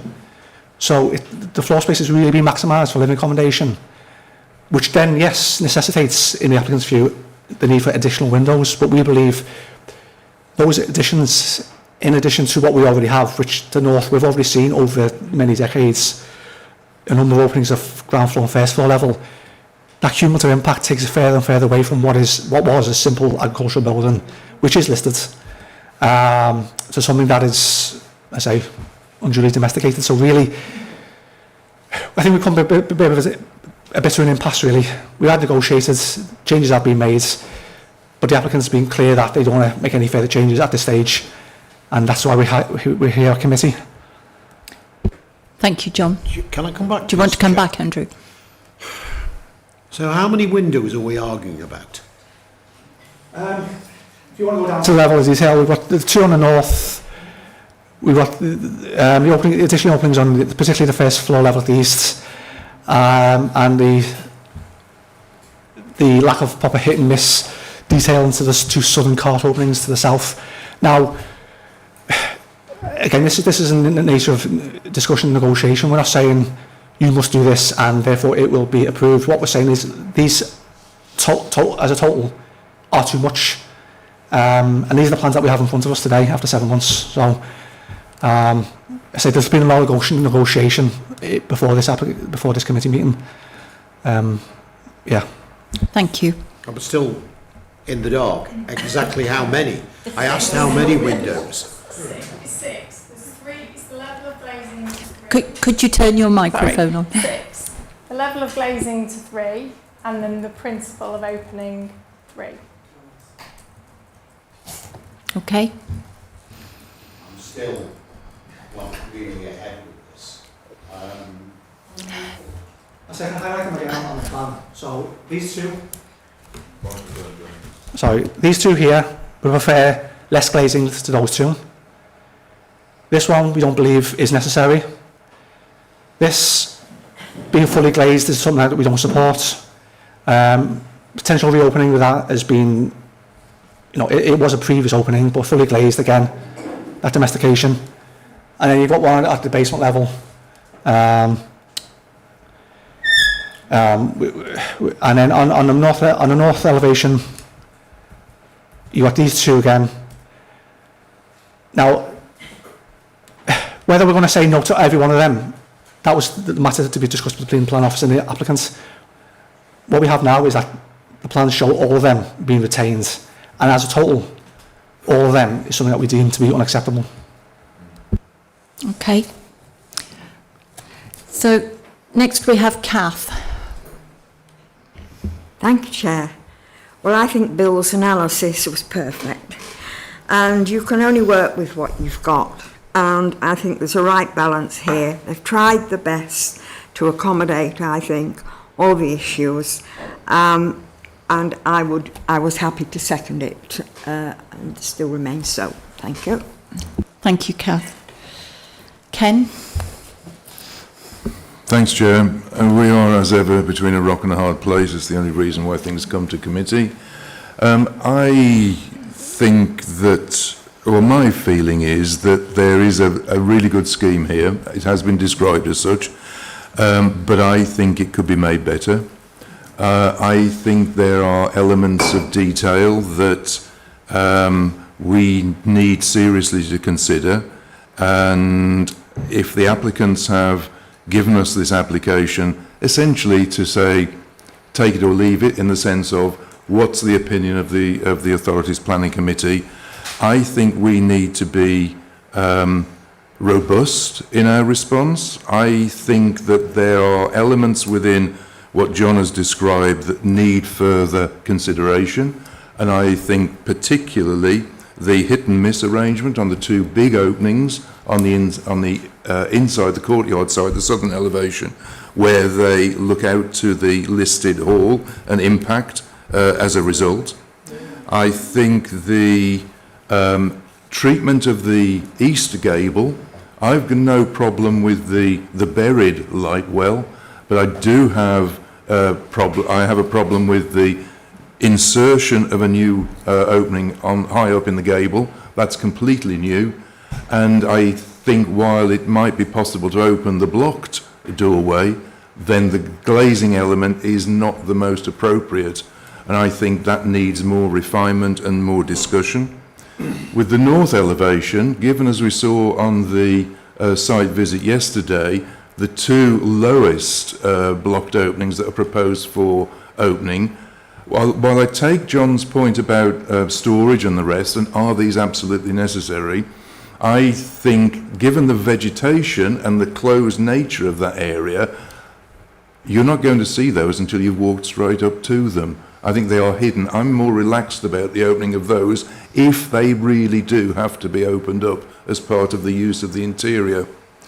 I think that another element for me is the treatment of the area immediately in front of the south elevation.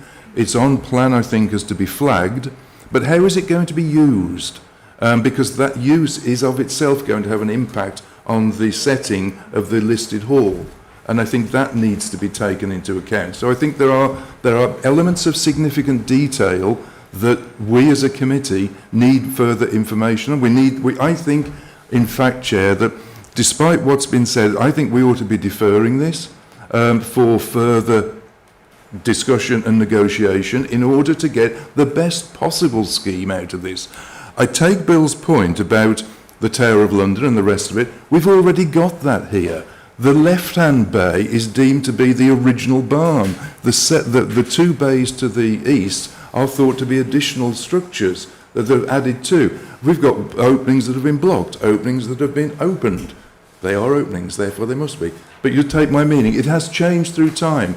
And whilst we, I think, have the right to consider ways in which future change might occur. We are considering that. We're talking about opening up blocked openings. We're talking about treating openings that are wide open at the moment. But I think we have to do it appropriately in the context of the designated status of buildings within this area and the impacts that those changes will have on those designated features in the longer term. We are, after all, charged with managing the national park for the nation. And whilst we take that into account, we have also obviously to consider our communities. And that's why I think we need the right information in order to come to the right decisions. And I think we're almost there. There is inevitably and understandably a desire on the part of the applicant to maximise what they want. There's an understandable desire on our part to minimise impact but still enable people to achieve.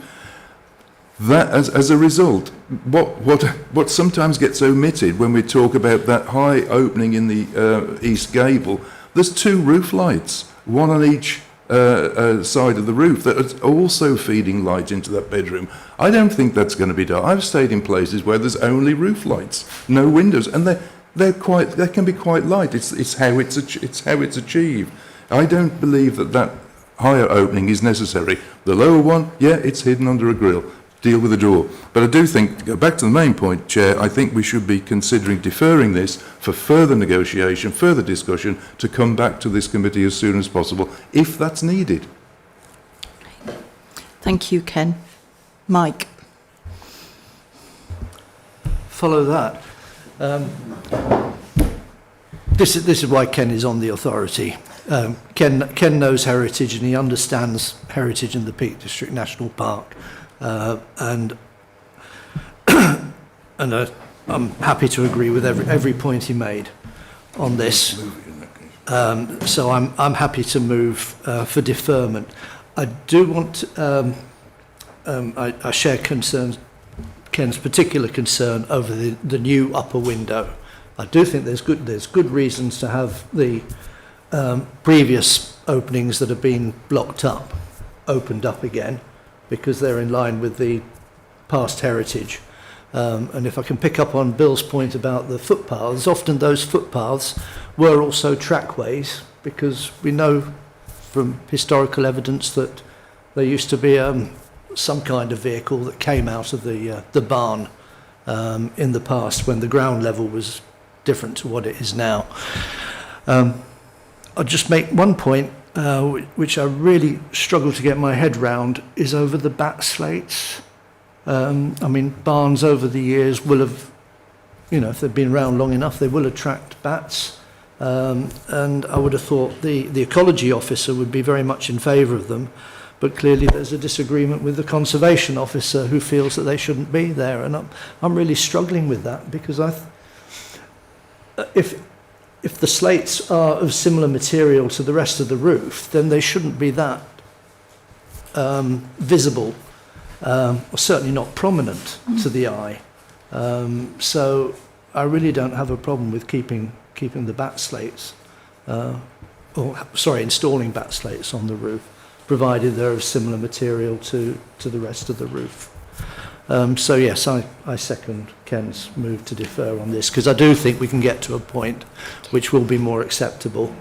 I suspect there's some officers we will never please, but I do think we can move a bit closer to something that is acceptable for this part of Taddington. Thank you, Mike. Martin. Right, this is typical of quite a lot of farm and semi-farm buildings across the Peak District, where they've moved from domestic use into farm use, back into domestic use over the generations. I'm sympathetic to this application, but agree with Ken and Mike that I think there's detail which needs to be sorted. I would like to see more emphasis, because this is a group of buildings around the yard, and I'd like to see how that works. And as with Bill, I'm a bit uncomfortable about moving the car parking out and bringing traffic onto what is a back lane, and whether that can be incorporated in some way into the use of the yard. So I'd support Ken with saying that this should be deferred. Thank you, Martin. Well, Bill, my understanding was that you were proposing. Sorry, I was just going to say, as a point of process, Bill, I didn't note that you moved anything. I noted you expressed support. Therefore, I think we've had a mover from Mike. From Ken. Ken, apologies. Seconded by Mike. That's according to my, just as a point of process. Am I correct with that? But Bill's wasn't a motion. Unless I'm wrong, Bill. Tell me. I thought it was, but okay. but I suspect there's support for approving this application, and that would be worth checking out. So I move that subject. I do just have. I would like to look at that car parking, if that something can be agreed between the officers and the applicants on the car park, because I think that does make a difference. But I just think looking at the building as it is now and the surroundings and the building as proposed, I don't see that. I see that as an improvement to it, and also that it meets modern day living requirements. I mean, there will be occasions when it is appropriate to keep more exactly to historic building guidelines. I don't think this is the case here. So I move to approve, because I think there's some support for that. Just a point from my point of view, thank you, Chair. Bill's suggestion about the access and the parking area is quite a significant amendment, so I don't think we could approve the application and deal with that by condition. I think that would require further negotiation, because that's a fundamental part of the application. So if it helps, it might be easier to defer to secure that, and then members can maybe discuss what they're deferring for, if that makes sense. But I think if members to approve, I think we'd have to accept the principle of that access. Thank you, Adam. So, Bill, can I ask you if you would change your proposal to amend rather than approve, or do you still want your proposal to go through as for approval? In that light, I'd propose to defer. I'd go along with a deferral, yeah. Okay. And do we have a seconder for that? Ken. Okay, members, can I ask everybody who agrees with approval to defer to raise their hands?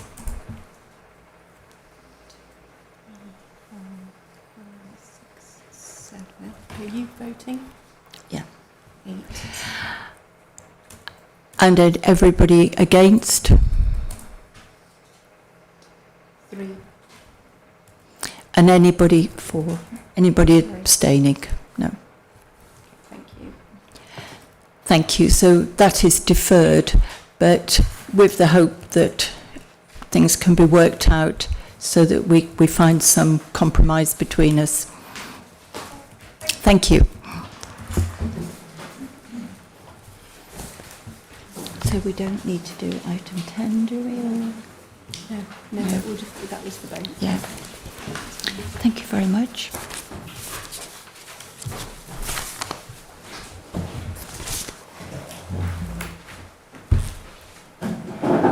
So that also applies to this building?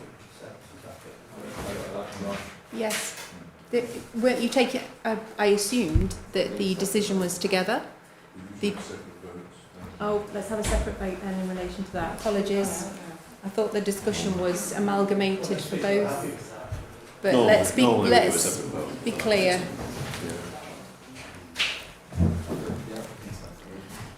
So this is item 10, which is approval for the listed building So as we've deferred the full application, are members in agreement with deferring item 10? So Martin has proposed, Mike has seconded. Everybody in agreement? So 1, 2, 3, 4, 5, 6, 7, 8, 9. Anybody against? Anybody abstaining? Presumably 3. Can I just make a comment? And I don't know when to make it, so I'm going to make it now. In terms of members withdrawing or declaring an interest, I'm sort of confused about that. I think there is a point, not now, but where we need to discuss that and have some clearer guidance, because I think we'll take that outside this meeting. Yeah. Thank you for making the point, Bill. Yeah, I am more than happy to provide members with training on that. I can provide training on that and some clear guidance. That's fine. Not so much training as having clear guidelines. Yeah. I think we're possibly missing opportunities for participation or non-participation. I think there's issues around that, so we need to be clear and clarify and have training. Yeah. Okay, thank you.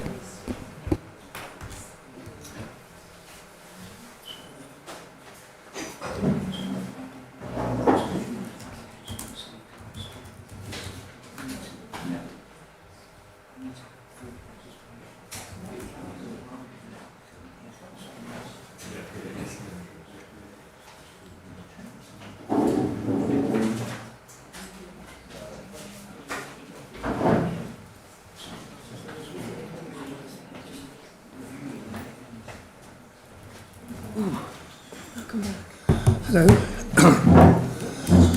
Right. Well, thank you for interrupting my Sudoku, and get on with the rest of the agenda. The next item on the agenda is the overhead and application Sough Mill. Who's dealing with this? You're dealing with it, John? The applicants are here today, aren't they? Can I just say thank you very much for showing us round yesterday. It was, for the members that were on the trip, I think it was a very rewarding experience, whatever the outcome of today's debate is going to be. So thank you very much for that. We did do the site visit, and John, you'll now introduce it for us. Thank you. Thank you, Chair. So this presentation relates to items 11 and 12, which is the full and listed building application at Sough Mill, Overhaddon. The proposal seeks permission for the change of use of Sough Mill to a residential dwelling, associated internal and external alterations, including a replacement ground floor room, works to the sluice gate, works of hard and soft landscaping, parking and other associated works. Application has been referred to committee as the Parish Council have raised concerns about the proposal. On Wednesday this week, the parish provided further comments in which they reaffirmed their concerns, primarily regarding the following matters: the arrangements for sewage treatments and disposal from the proposed dwelling, and the failure for the plans to allow public access to the building once the development was complete. Officers have commented out within the body of the report. The full comments of the parish have been published online. Okay, so I'll move to first slides.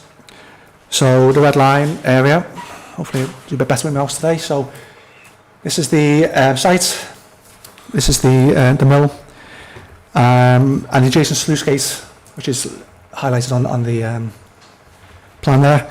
They're grade 2 listed and set to the southwest edge of the Overhaddon conservation area. It is accessed via the steep winding road down from Overhaddon village to the north, which is up here. You come down here, like we did yesterday on a minibus, to the site. The river Lathkill forms the southern edge of the site, which can run through here. If we move to slide 2, it's probably a bit clearer actually. So again, the mill, sluice gate, the river, the access road down, and the wall of the dwelling nearby, which is Lathkill Lodge, on the opposite side of that road. The south and western edge of the site falls within a National Nature Reserve, a special area of conservation, and the Lathkill Dale SSSI. Okay, so I'll move to the existing plans.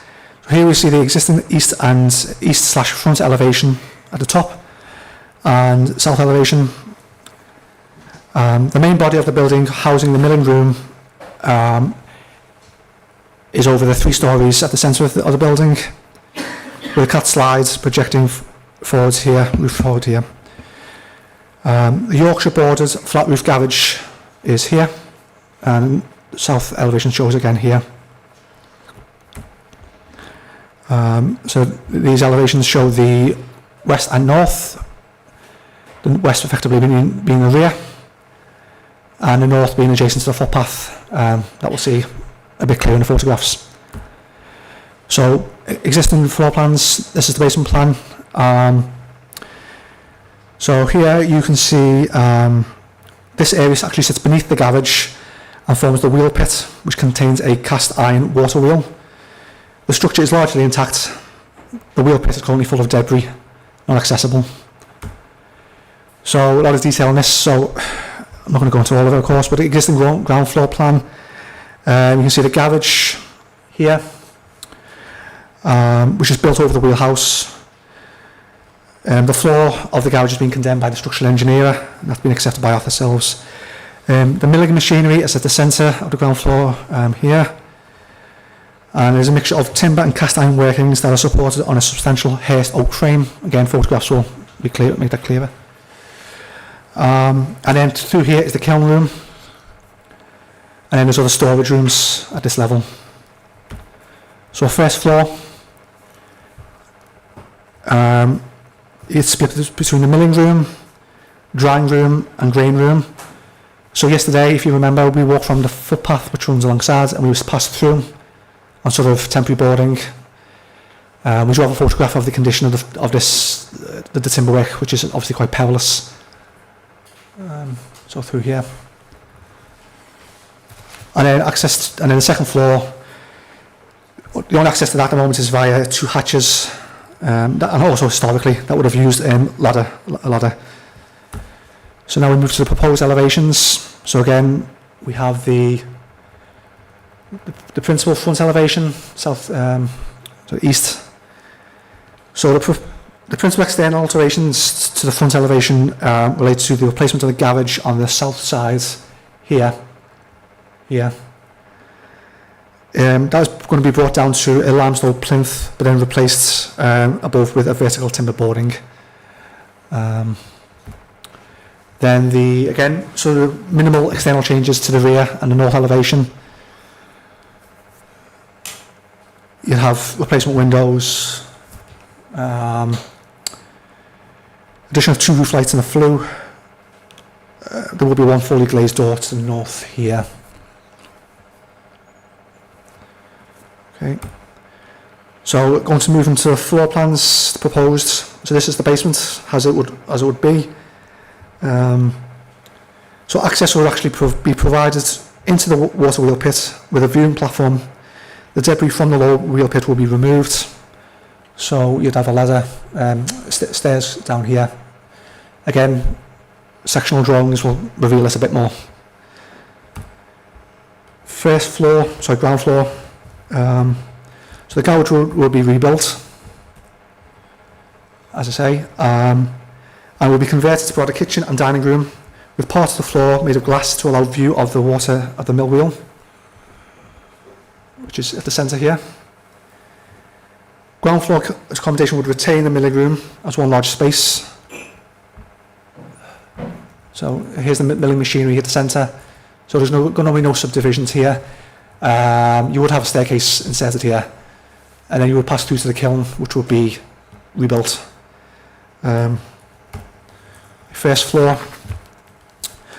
It's here to propose to install a walk-on glass feature of flooring here. And that would allow views over the 3 mill wheels. The applicants argue that this will allow the first floor to function successfully as an open plan living space, but also allow those views into the milling machinery. And then the second floor, you'd have, again, the staircase would be provided up to a master bedroom with ensuite. Landscaping plan. It's proposed to grow a 1.2 metre high native species hedge along the northern boundary of the site with the footpath. It's along here. To the west is proposed to rebuild a boundary wall to define the curtilage. The retaining wall to the south is going to be rebuilt in limestone. I think the report mentions it's gritstone. In the report, that's an error. And the river bank is proposed to be seeded with native wetland wildflower seeds to increase biodiversity. The sluice gate is in a very poor state of repair. Again, members would have seen that laid down on the vegetation yesterday, and that's going to be replaced. So, site elevations. So, the front looks as it does there, and then, if approved, the car parking will be basically dug into this bank here. And now the two section drawings to better reveal how it would work, how the spaces would work. Retention of the milling machinery, garage converted to living space, access provided to the water wheel, kiln retained here, and then various living spaces including the master bedroom at the second floor. And again, you see another sectional drawing. The water wheel, which is some 6 metre deep, is clear there, and yeah, that will be retained. Okay, so move on to photographs. This is the east/front elevation. Then we step up to the footpath, which runs alongside the north. So we can see the east to our left of the picture, and then we can see the north elevation to the right of the picture. The initial site visit, as you can see, was some time ago. So this is the south elevation with the garage in the foreground. And then this is effectively what will be the rear, which is the west elevation, with a Lathkill to the right edge of that photograph. Okay, and then just a few photographs of the mill machinery. So you've got the Hearst frame, you've got the milling wheels here. You've got the photograph of the kiln, which will be brought, basically stripped back and then rebuilt. That will be conditioned. And then we can see the crown wheel and shafts here. So the crown wheel at the top and then the shaft going right up to the second floor. And then this is the taken from the second floor, which we didn't access yesterday. Not much to see apart from the top end of the crown wheel and main shafts. And then this is the first floor timber work, which we stepped over yesterday. Through the drying room. Again, you can see the poor condition that it's in. And that is the edge, that's the last slide. So just to recap, I am now. Apologies. Yeah, the application is recommended for approval. The mill is in a poor state of repair, and it's considered without intervention. This important heritage asset and historic mill workings may be lost. The Conservation Officer advises that the overall significance of the mill is very high, derived from its largely historic and legible plan form, and the survival of historic machinery and an historic drying kiln. The construction of the mill and its setting within Lathkill Dale also contributes strongly towards its significance.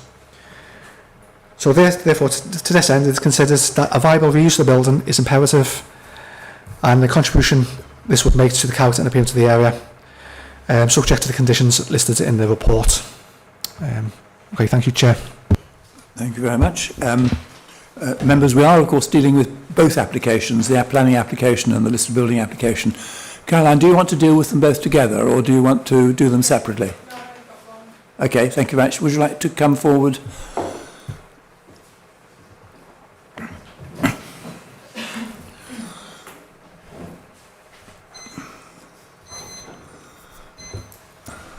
Am I okay to start? Yeah. Whenever you're ready. Yeah, great. Good morning again, or afternoon. We've worked with officers since April 2024 to reach the positive recommendation before you today. The applicants have appointed a full range of consultants, including heritage consultant, timber specialist, millwright, structural engineer, ecologists, and leading flood risk and drainage consultants.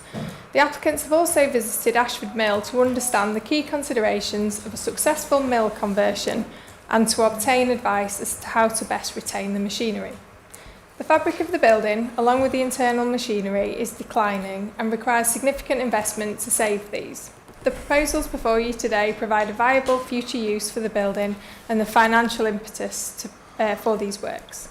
The sensitive design approach has been one of ensuring the existing machinery and hearse frame can be appreciated in the original milling room setting without too many subdivisions of the spaces.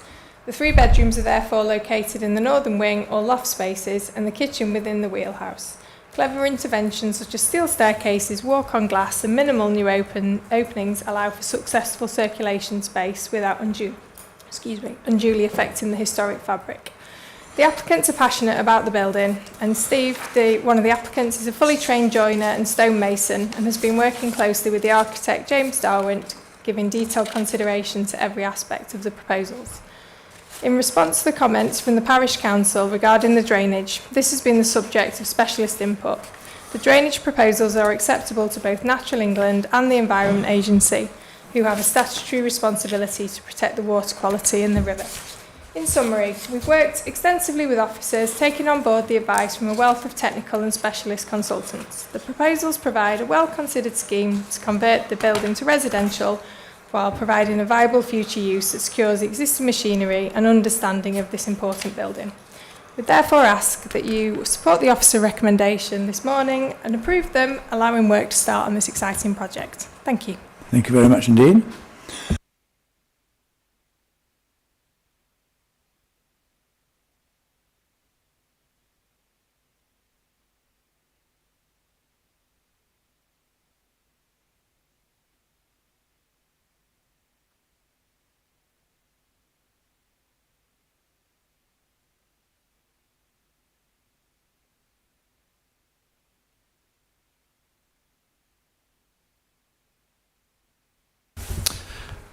Yeah, theoretically, I'm supportive of this.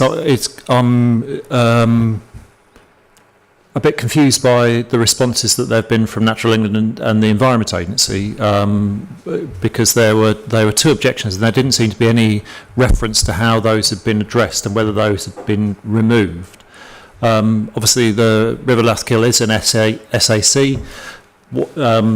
Part of which is to do with its water quality. This will absolutely, there's no way of doing mains drainage here. This, the packet treatment plant, which is being used elsewhere to protect SACs, which are where water quality is one of the reasons for designation.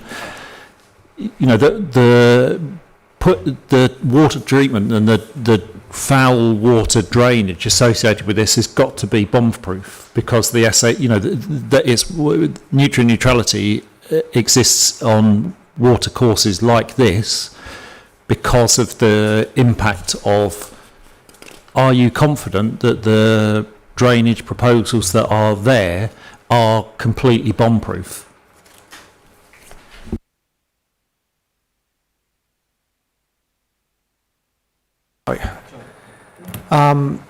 As you say, this could not be connected up to the main drainage, and also because of the proximity to the Special Area of Conservation, the SSI, the applicants would need to pay for permits to the Environment Agency. So that's a separate regulations, but they would not be able to undertake the works without that permit approved. The applicants are fully aware of that. Ultimately, if they cannot provide a treatment plant that meets the requirements of that permit and is not carried out in accordance with that permit, the Environment Agency will be able to enforce against any against that. So that's effectively where we are at the moment. A permit needs to be approved as a separate matter to this. Is there either through the sort of official circuits or through some other way, to use Matt's word, bomb-proof process of monitoring what's going on? Does somebody come and examine and so on and so forth? Is that guaranteed to happen? We do have we have to have a condition on in condition 18 to do with the provision, monitoring and maintenance of the package treatment plants, and that was recommended, I think, by the EA to be put on there. Okay. Chair, could I just say that in paragraph 14, the Environment Agency final response says no objection, and then goes on to explain about the need for a permit. So I think it's been covered, in all honesty. Well, just trying to make sure that everybody understands that. Yes, okay. Do you want to add anything to that? No, I don't think so. Matt, do you want to add anything to that? No. Okay. So, and then move on to Bill. Yeah, I'd like to say, particularly for those colleagues that weren't at the site yesterday, to commend the energy and enterprise of the applicants in producing a quite amazing scheme which keeps this building or reinvigorates this building and saves it from falling down, and it's quite amazing what is proposed to be achieved, and quite amazing what's inside as well. I mean, even Ken was impressed. Yeah. So, so I did want to say that, if no one else says it, it's what we want to see really happening to buildings in many cases, that sort of level of energy and enterprise. So I would move, if that's the right word, to approve the application. If that's the right expression? Yeah. At some point, yeah. But other people want to speak, so. Okay. I've got Ken Richardson. Well, I'm going to move it approval, but I'll second approval. Thank you very much. Then I've got Rachel. Hi, yeah, I'm really supportive of the application. I just have one small reservation that I'm hoping that we can discuss, which is the oil-fired heating system. Now, in the report, it says I'm not going to read it out, but essentially that there's no other viable option. Is there no other viable option? Because an oil spill in this area, even a small oil spill, could be catastrophic. And so I think it would be worth considering whether an electric powered heating system and water heating system would be more applicable in this instance than oil fired. Now I know it discusses that there can't be a wood burn, there can't be a wood pellet one, and there can't be a ground source or air source. But I do have concerns over bringing oil tankers into this place, delivery, and also if the river rises, is that oil tank where the oil is stored, is that watertight? So viable alternatives. Are you able to respond to that, John, or should we? Caroline, can you help us with that, do you think? So the oil tank originally was proposed to be below ground, and then we had a conversation about whether or not that was the right place for it. So we amended the drawings. The last set of amendments was to put that above ground, and it's set near where the car parking is. So if that floods, the whole building is in trouble, and the flood zone maps don't show that as being in an area of flood risk at all. I just need to check. I mean, I think there's still potential for an oil delivery to have spill during an oil delivery. Sorry, could you turn your thing on? I just think it's a risky thing to have in the environment if there is an alternative available. And as I say, I do commend the application. I think it's a really good scheme, but I think it would be remiss of us not to discuss this. I think we'd need some more specialist advice on other options and whether or not that's feasible with the building. So if we could deal with it by a condition. I was about to say, would you be happy to have a condition that would enable us to... the best way. I haven't got enough answers on alternatives to know what else is possible. So yeah, if we could have a condition, that would be agreeable. You'd be happy with that? Okay. Yeah, sure. It's just to explore if there are any other viable options. I'll come back to the proposer in a second shortly. I've then got Mike Chaplin. Thank you, Chair. One option that is not open to the applicant that they have at Ashford in the Water is electric power generated from the stream, because the stream only runs for about 3 or 4 months a year, so there's not the water there for that option to be explored, which is a big shame. But like Bill, I was very impressed with the proposals, and it was a privilege to go around and see this building before it gets redeveloped, and I will be supporting this application. I do want to just raise concerns about the parish council and some of their objections about having a garden at this site. I presume previous mill owners never had a garden.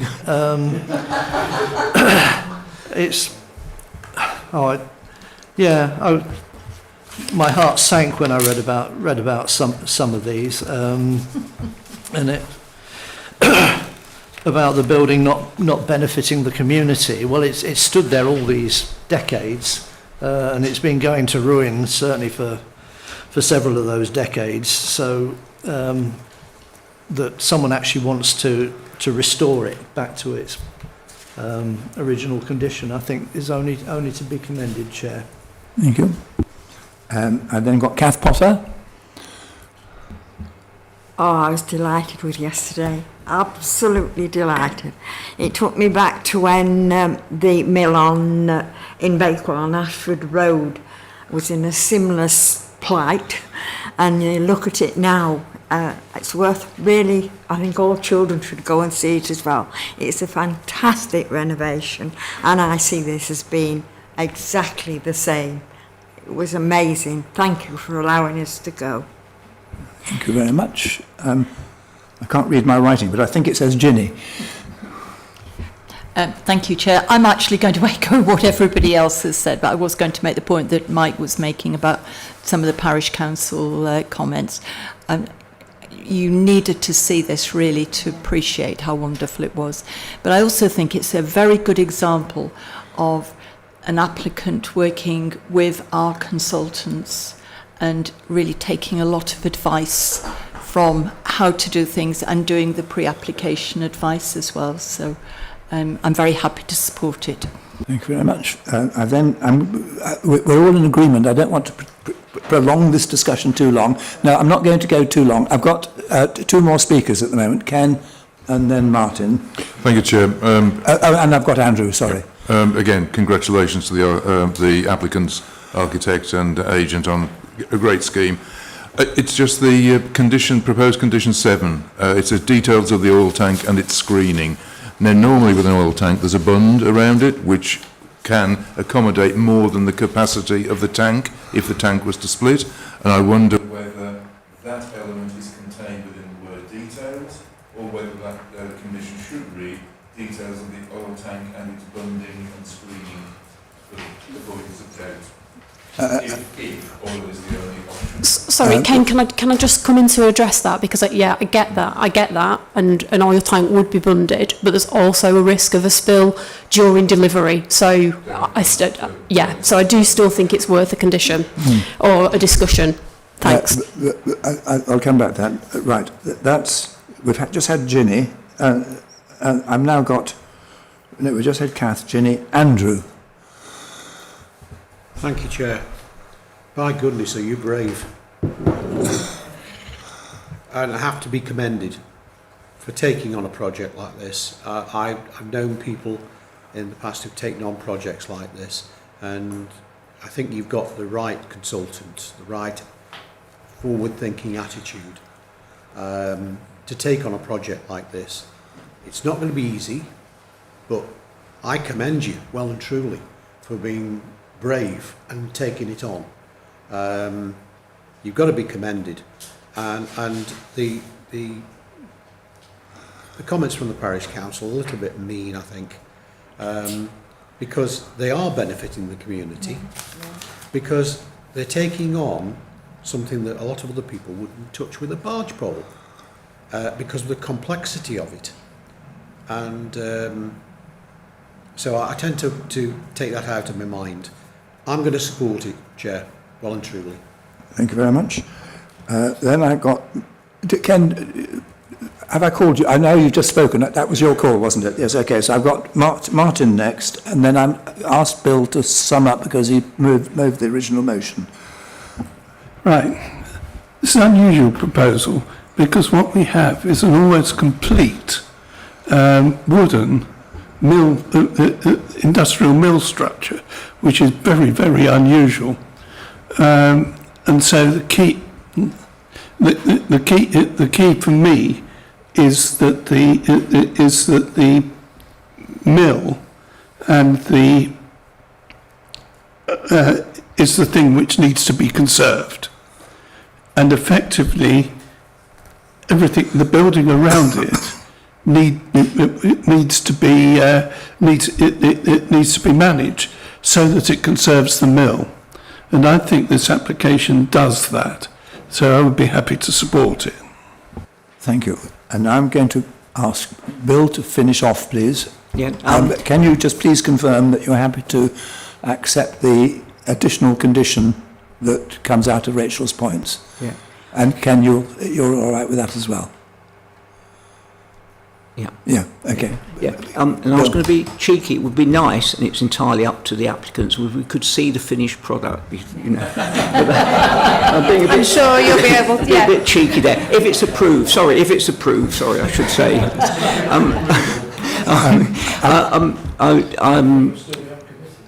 I move to prove this subject to the conditional around investigating the oil supply tank and energy provision. Yeah, I think that was right, wasn't it? As I said, yeah. Right. Have you got anything to add before I take a vote? No? Good. On that basis, first of all, I'll take the planning application. The recommendations are set down. The slight amendment that has come out of Rachel's comments are there. All those in favour? Who's going to put their hand up and say against? No, nobody. That's carried unanimously. And I'm now going to take the listed building application, agenda item 12. That has also been, I presume you were proposing and seconded. I better have it for the avoidance of doubt. Would you two both propose and second that, please? Good. All those in favour? Anyone against?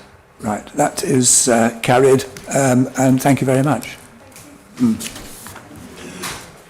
Chair, can I request a comfort break, please?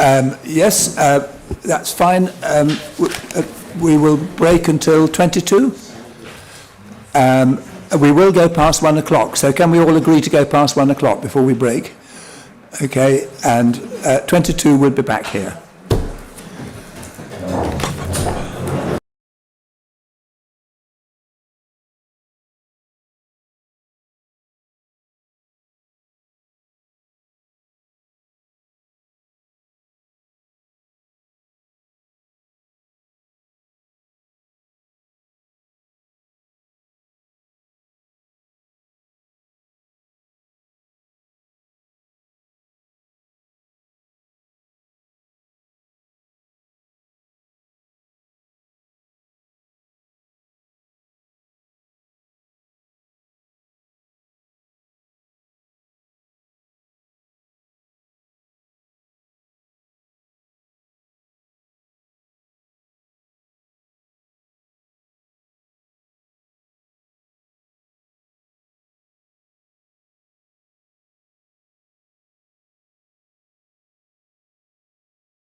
Right, I'm reconvening the meeting at about 18 minutes to 1.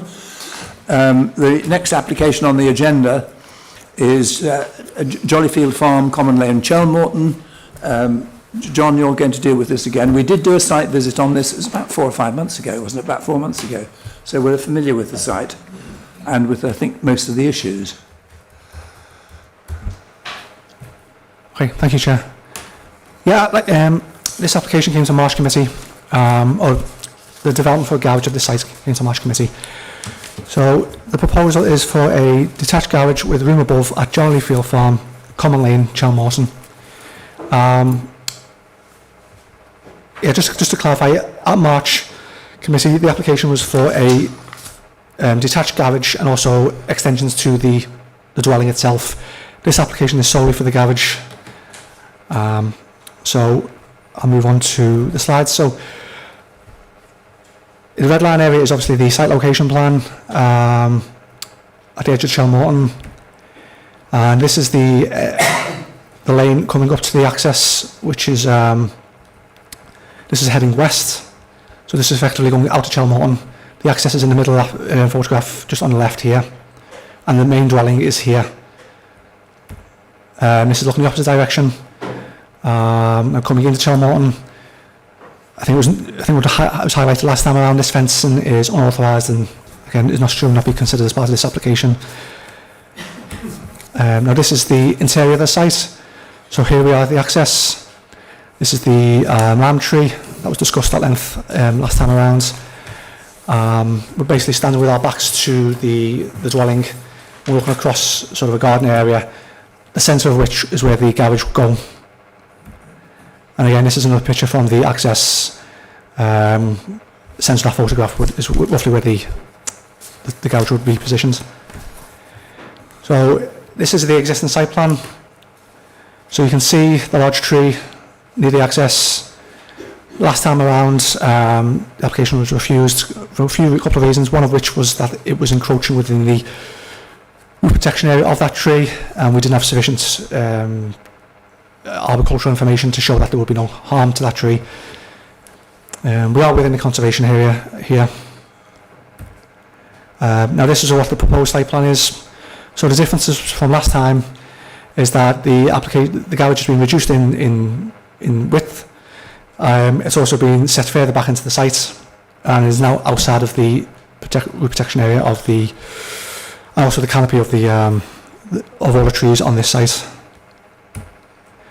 So moving to the proposed plans, you can see now it's a 2-bay garage with access to the storage area above.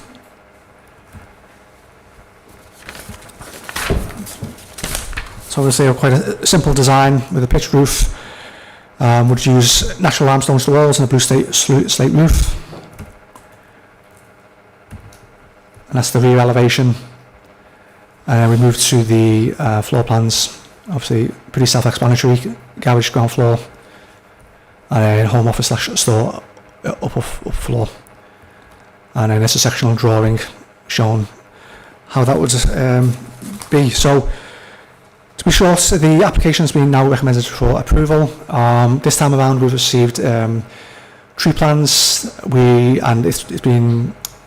garage has been resited, it's been reduced in scale.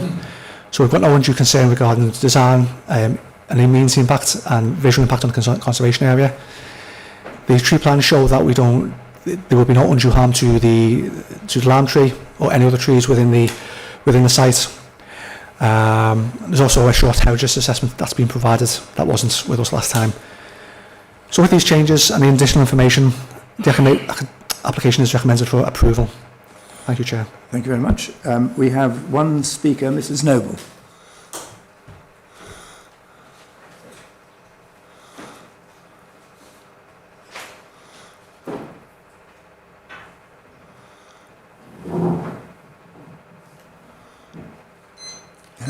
There's a little button on the machine. That's one. Thank you very much. And when you're ready, you have 3 minutes.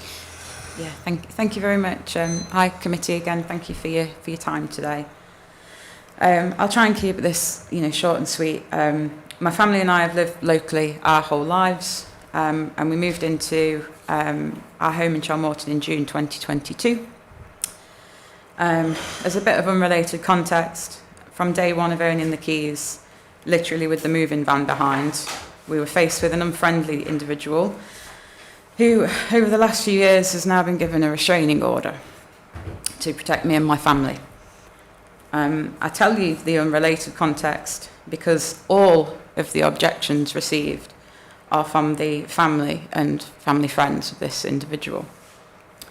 They are incorrect in information and just accusations, really. I'll park that aside and I'll focus directly on the representations made for the application.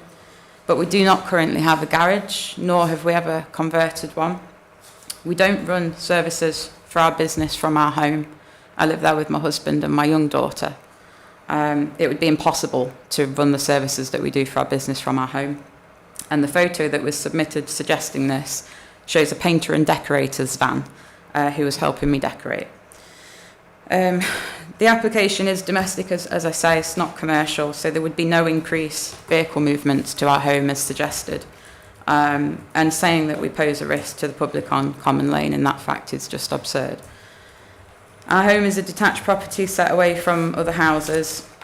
There would be no impact to anybody else in this application, whether it be light or anything else, and obviously that's been addressed in the application. There was comments of a stone trough and a natural spring. There is a concrete trough which is empty, and a leaking pipe which was fixed not long ago. There is no natural spring. There are no newts either. There'd be no harm to the trees, as we've discussed, and obviously our application addresses this. And one person comments about the strip field, but it's the same strip field area that not long ago they also built themselves a holiday let that they run. I think their concern is just about the construction phase, but we are respectful people and we would do that in the right time. Nobody else has objected. It's just the same people again. My family and I simply want to improve the home that we live in so that it works better for our family, and we feel that the application made and what we're asking for will help us do that. We listened to the feedback from the committee last time, and obviously worked with our planner, and you know we received the parish council's support on the previous application, and we've made all the alterations and got the additional assessments that we needed before we resubmitted this time. And we feel that we've addressed everything raised, so just thank you for recommending it for approval to the planner, Peter. Thank you. Thank you very much. I'm happy to move this from the chair, subject to one extra condition, which should be a lighting scheme. Outside lighting scheme. Andrew. Thank you. Any members got any comments to make on it? Okay. All those in favour? Anyone against? That is carried. Thank you very much indeed.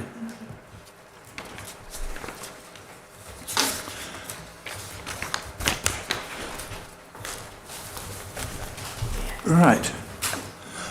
We're now on to agenda item 14. This is a long report, but which we have had before us on a previous occasion. Adam, you're dealing with this?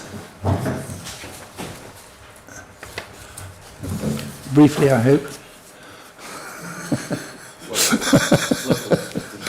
Please don't read it out for us. Thank you, Chair.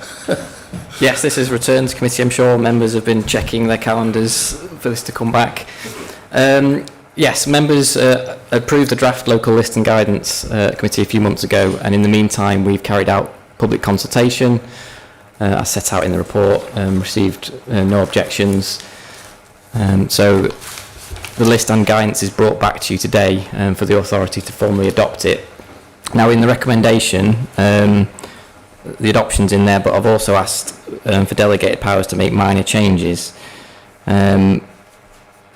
Following receipt of a representation, I propose to amend that, which you'll hear representation in a minute, to the recommendation for the delegated powers would change to delegated powers for the head of planning and development enforcement manager to make changes following changes to legislation and local and national policy, and delegated power to make other minor changes in consultation with the chair and vice chair. Thank you. Because and anything more than that, it would come back to planning committee. But obviously, it's helpful for officers to make minor tweaks without having to come back to committee every time. Thank you, Chair. Thank you very much. Now we have, I think, a statement to be read out from Mr. Wright. Is that right?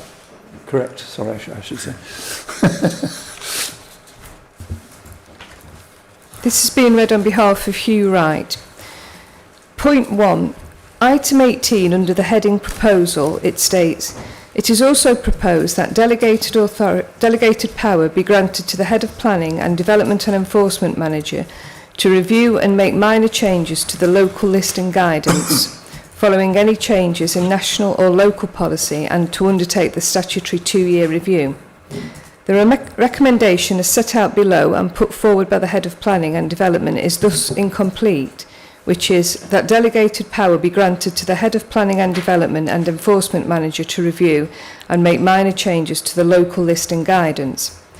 There is no reference in the recommendation to include following any changes in national or local policy after the last word guidance. I suggest that the recommendation that should be accepted to be read as follows. That delegated power be granted to the Head of Planning and Development and Enforcement Manager to review and make minor changes to the local list and guidance following any changes in national and or local policies, subject to the agreement of members of the Planning Committee. Point 2. Appendix 1 Local Validation List. The term local validation list is a misnomer when national requirements are included in the list. The format put forward seems to be rather cumbersome with lots of repeats for differing types of planning applications. Should one consider a full list of applicable requirements for all types of planning applications with subsequent sub-lists for additional requirements for differing types of planning applications? For example, not every household application will require a heritage statement if a relatively modern property is the subject of a planning application and outside a conservation area. Another example, not every householder application will require detailed elevation drawings. The chosen format is likely to provoke confusion amongst inexperienced applicants and difficulties for a validation and planning advisor when validating planning applications. I do believe that there have been instances when a validation and planning advisor has validated incomplete planning applications when not complying with validation lists, both national and local. This matter needs to be seen far more foolproof from an operational point of view. Hence, a review of past practices and systems should be carried out. Thank you. Thank you very much. Well, there are two issues there. The first one is the terms of the actual resolution, which Adam has dealt with already, which I think addresses the point that Mr. Wright is making. The second one is, I think there's a general misunderstanding in that not all, with every application, you don't have to answer all these questions. And of course, you have to answer the questions that are appropriate to the application. And I think that probably addresses that issue. Have members got anything to add to this? We have had it before. No, I'm going to... Ken, are you going to move it? Yeah, I would move the recommendation as printed, Chair. Thank you very much indeed. All those in favour? Anyone against? That's carried. Thank you very much. Now we're moving on a long way, very long way, to the enforcement report, which is agenda item 15. Those of you who've got paper copies, it's page 213. Right, are you presenting this, Adam? Yes, you will be doing, won't you? Yes, thank you, Chair. Yeah, Andrew's away, so I'm happy to take this on. You'll see from the report in terms of performance, we've been continuing to make good progress. We've closed 54 enforcement cases in this last quarter, which is significantly above our target, and that's reduced the overall number to 393, down from a high level in the 600s. So really happy with that progress. We've also closed 88 inquiries, and as you can imagine, quite a few of those inquiries got turned into breaches as we confirmed that they were breaches. So that sort of ended up with the reduction in the overall cases that we've had. We are finding now that we're getting into sort of the more difficult cases, the ones that aren't necessarily quite so easy to close, that need more work. So I imagine over the next, the next years or so, that number will keep coming down, but it'll probably come down more gradually. And that's what I expect. And then eventually we'll reach a level where we've got our overall work, which continues to churn over, which is where we want to get to. But yeah, overall progress is really good.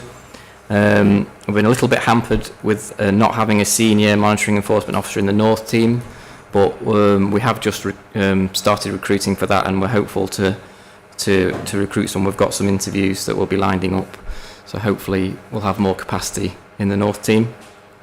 So I'll go through some photographs of cases that Andrew's helped me with, prepared for me. So this is a bit blurred, yeah, can't do anything about that, I'm afraid. Biggin Hall, Main Road, Biggin, stable. Someone had not realising it needed planning permission, but in that open landscape, as you can see, it had quite an impact. It's been removed, and that's a success from just informal negotiation. That didn't require any formal action, just negotiation. And again, another one, similar sort of circumstances near Pike Hall. Quite often people think these sorts of structures don't need planning permission, so they get put up quite often, as members will notice on our bus trips. You see them quite frequently. And then that one's gone. The land's been restored, again, just through negotiation. This is a site near Grindon where, I think there's another picture here, where we were alerted by a neighbour that somebody was carrying out significant excavations and laying hard standings. We were a little bit concerned because we couldn't contact the owner and we didn't know what was happening. So we actually served a temporary stop notice on this site, which worked. The work stopped, and subsequently, again, stables related, the owner actually wanted to build a stables. You wouldn't necessarily know from the because there are two different excavations that we carried out. You wouldn't necessarily guess that that's what it was, hence our concern. But the land has now been put back, and planning permission has been approved for a stables which is better related to the existing buildings on the site. So that's been resolved. Did need to serve a notice on that one, but that had its effect that we wanted, and we've managed to resolve the issue through a planning application. This one, back of Ecton, just some unauthorised, I think you'd call it a fence, but a quite obtrusive structure. And again, just through negotiation, just asked them to remove it. This one's in Chinley. This one's quite an old one. This structure's never been substantially complete, this structure. Never really understood what it was for, but it's been there for quite a long time. But because it's not substantially complete, it's not immune from enforcement action. But this building up here, I can't remember if it went to planning committee or not, but it was a stables, quite a nice stone-built building, which got permission to be converted for holiday accommodation. And as part of that, this all was to go, and it's now gone. It's now just parking for that holiday accommodation. So they've all been resolved. And finally, plastic caravan farm at Whaley Bridge. Again, this has been resolved through negotiation, and from memory, I think an agricultural worker dwelling may have been approved at this site, but I can't swear on that, but I think I might have been involved at some point. But the caravan's gone now, so that's quite a win. And then Castle Hill Cottage, unauthorised windows to listed building. This is an issue that members have discussed and grappled with at committee quite a few times, detailing for listed buildings. So that's the more modern window which was unauthorised, and then it's been put back to what it should be, appropriate traditional detailing, single glazing. And you can see there, it really does make quite a difference to the character of the building. That looks quite flat and modern, whereas that really brings the opening out. So, pleased with that. The tragedy is, isn't it, that there are so many buildings of that ilk that are not listed and who don't have the power to control it at the moment. Yes, that's right. Although we could get ourselves the powers if we wanted them. Yep, so I think that's it for me. I'm happy to answer any questions. Any members wish to comment? I'm happy to move the report from the chair. Anyone else wish to comment? All those in favour? Anyone against? Thank you very much. Chair, could we just congratulate officers on their obvious successes in reducing the numbers yet again? No, absolutely, absolutely. Yes, thank you, Ken, for that. Sorry, it's Ken. We're now on the appeals. Page 225, agenda item 16. I think this report is pretty self-explanatory, actually. It's a longer explanation than we normally get, so we can see what's going on. Is everybody happy with that report? It's only a matter of fact. I move it from the chair. Second it. All those in favour of adopting it? Thank you. Or noting it, rather. Annual report on planning appeals. Do you want to add anything to this, Brian? Yeah, just a little bit. Firstly, we look at the overall number of appeals, and there's a table that goes back, I think, 6 years, just to compare the trends on that. So we're broadly within the same kind of trend, slightly more allowed this time, but on the general trend, it's in the similar level. But I've just also this time, because often we say the majority are quite subjective, the kind of design opinion, and we kind of accept that, you know, that there is a different degrees that we, you know, the inspectors have the right to look at. In this case, I've just drawn out a few other cases because I think there's been a few, some been at committee, which do sort of show some trends and interesting things that, again, as we've said before, could just allow us to just review and reflect on for policy review purposes. So there's a few that relate to tourism accommodation, camping pods, structures like that, and I've got 3 there. The Rocking Stone case, Top Riley Eam, and the Barber Booth case, all which sort of, you know, I mean, we need to really just think how we're dealing with this in the plan review. I think there are products out there are locations that we could obviously look at and sort of try to support the tourism economy, but there are issues in there about openness of sites, about what is a woodland, what kind of scale we're looking at, which we could clarify further, and I think that's just useful points to learn from in that, as well as where schemes have been on balance about strengthening landscaping and strengthening biodiversity as part of that in the whole planning balance. So I think there's quite a few learnings that come out of that. Then I've just popped in as well the Mark of Granby site, obviously a very key site for us to get right, I think, in the long run, and this case was dismissed in this case, but it drew out issues of design in open landscape settings, the need to push on for high quality on brownfield sites, proximity to villages, the delivery of affordable houses on those kind of sites. So just interesting to see the points that came out of that one.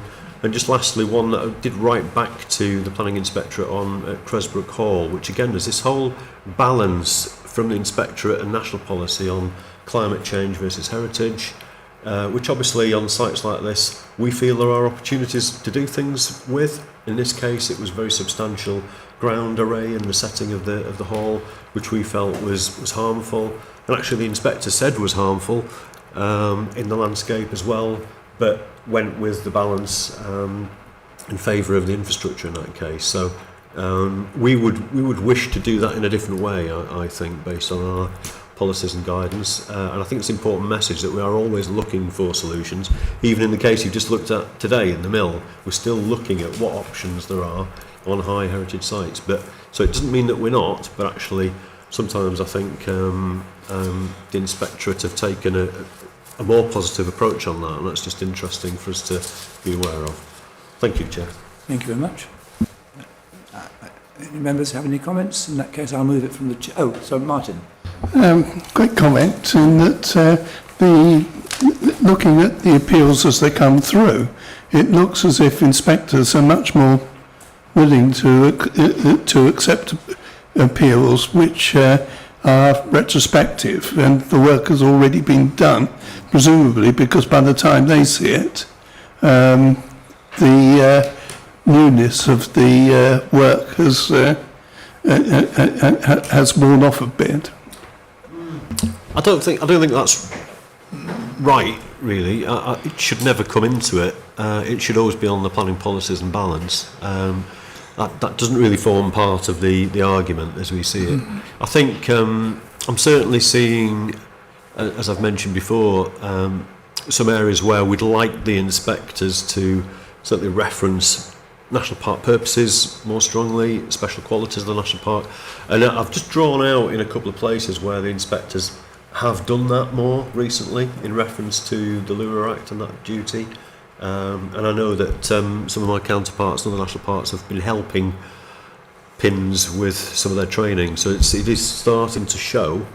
So you should start seeing better referencing of harm debates and those fine details. So that looked better to me, but I think what I've highlighted is some almost political policy debates that are starting to emerge and push at landscape and heritage matters in the balance. Okay. Everybody happy with that?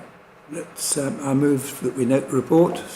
Seconded. All those in favour of noting the report. Thank you. Agenda item 18.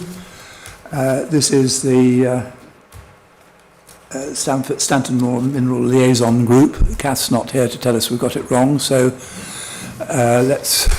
We're going to get this right. So we've got Helen Marsden. Helen, would you? Is that right? Thank you, Chair. I think the report is fairly self-explanatory, so is there anything you wish to add?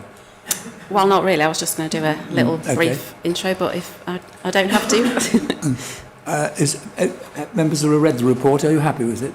Yes. Okay. In that case, somebody moving it, seconded. All those in favour? Anyone against? That's carried. Thank you very much. Sorry for your waste of time. We then move on to the second part of the agenda. We have to pass a motion to, that's a bad way of putting it, that we have to agree to go into the confidential part of the agenda because it does concern legal processes and matters that we have to go through. I'm going to move that we do go into the confidential part of the agenda. That's seconded. All those in favour? That is passed. Thank you very much. So now we've got. Just wait a second. I haven't actually seen it. What? I haven't actually seen this part of the agenda. Haven't you? Did you not? Is it all on? On there. Oh, you should have got it on the. It's not there for me anyway. It wasn't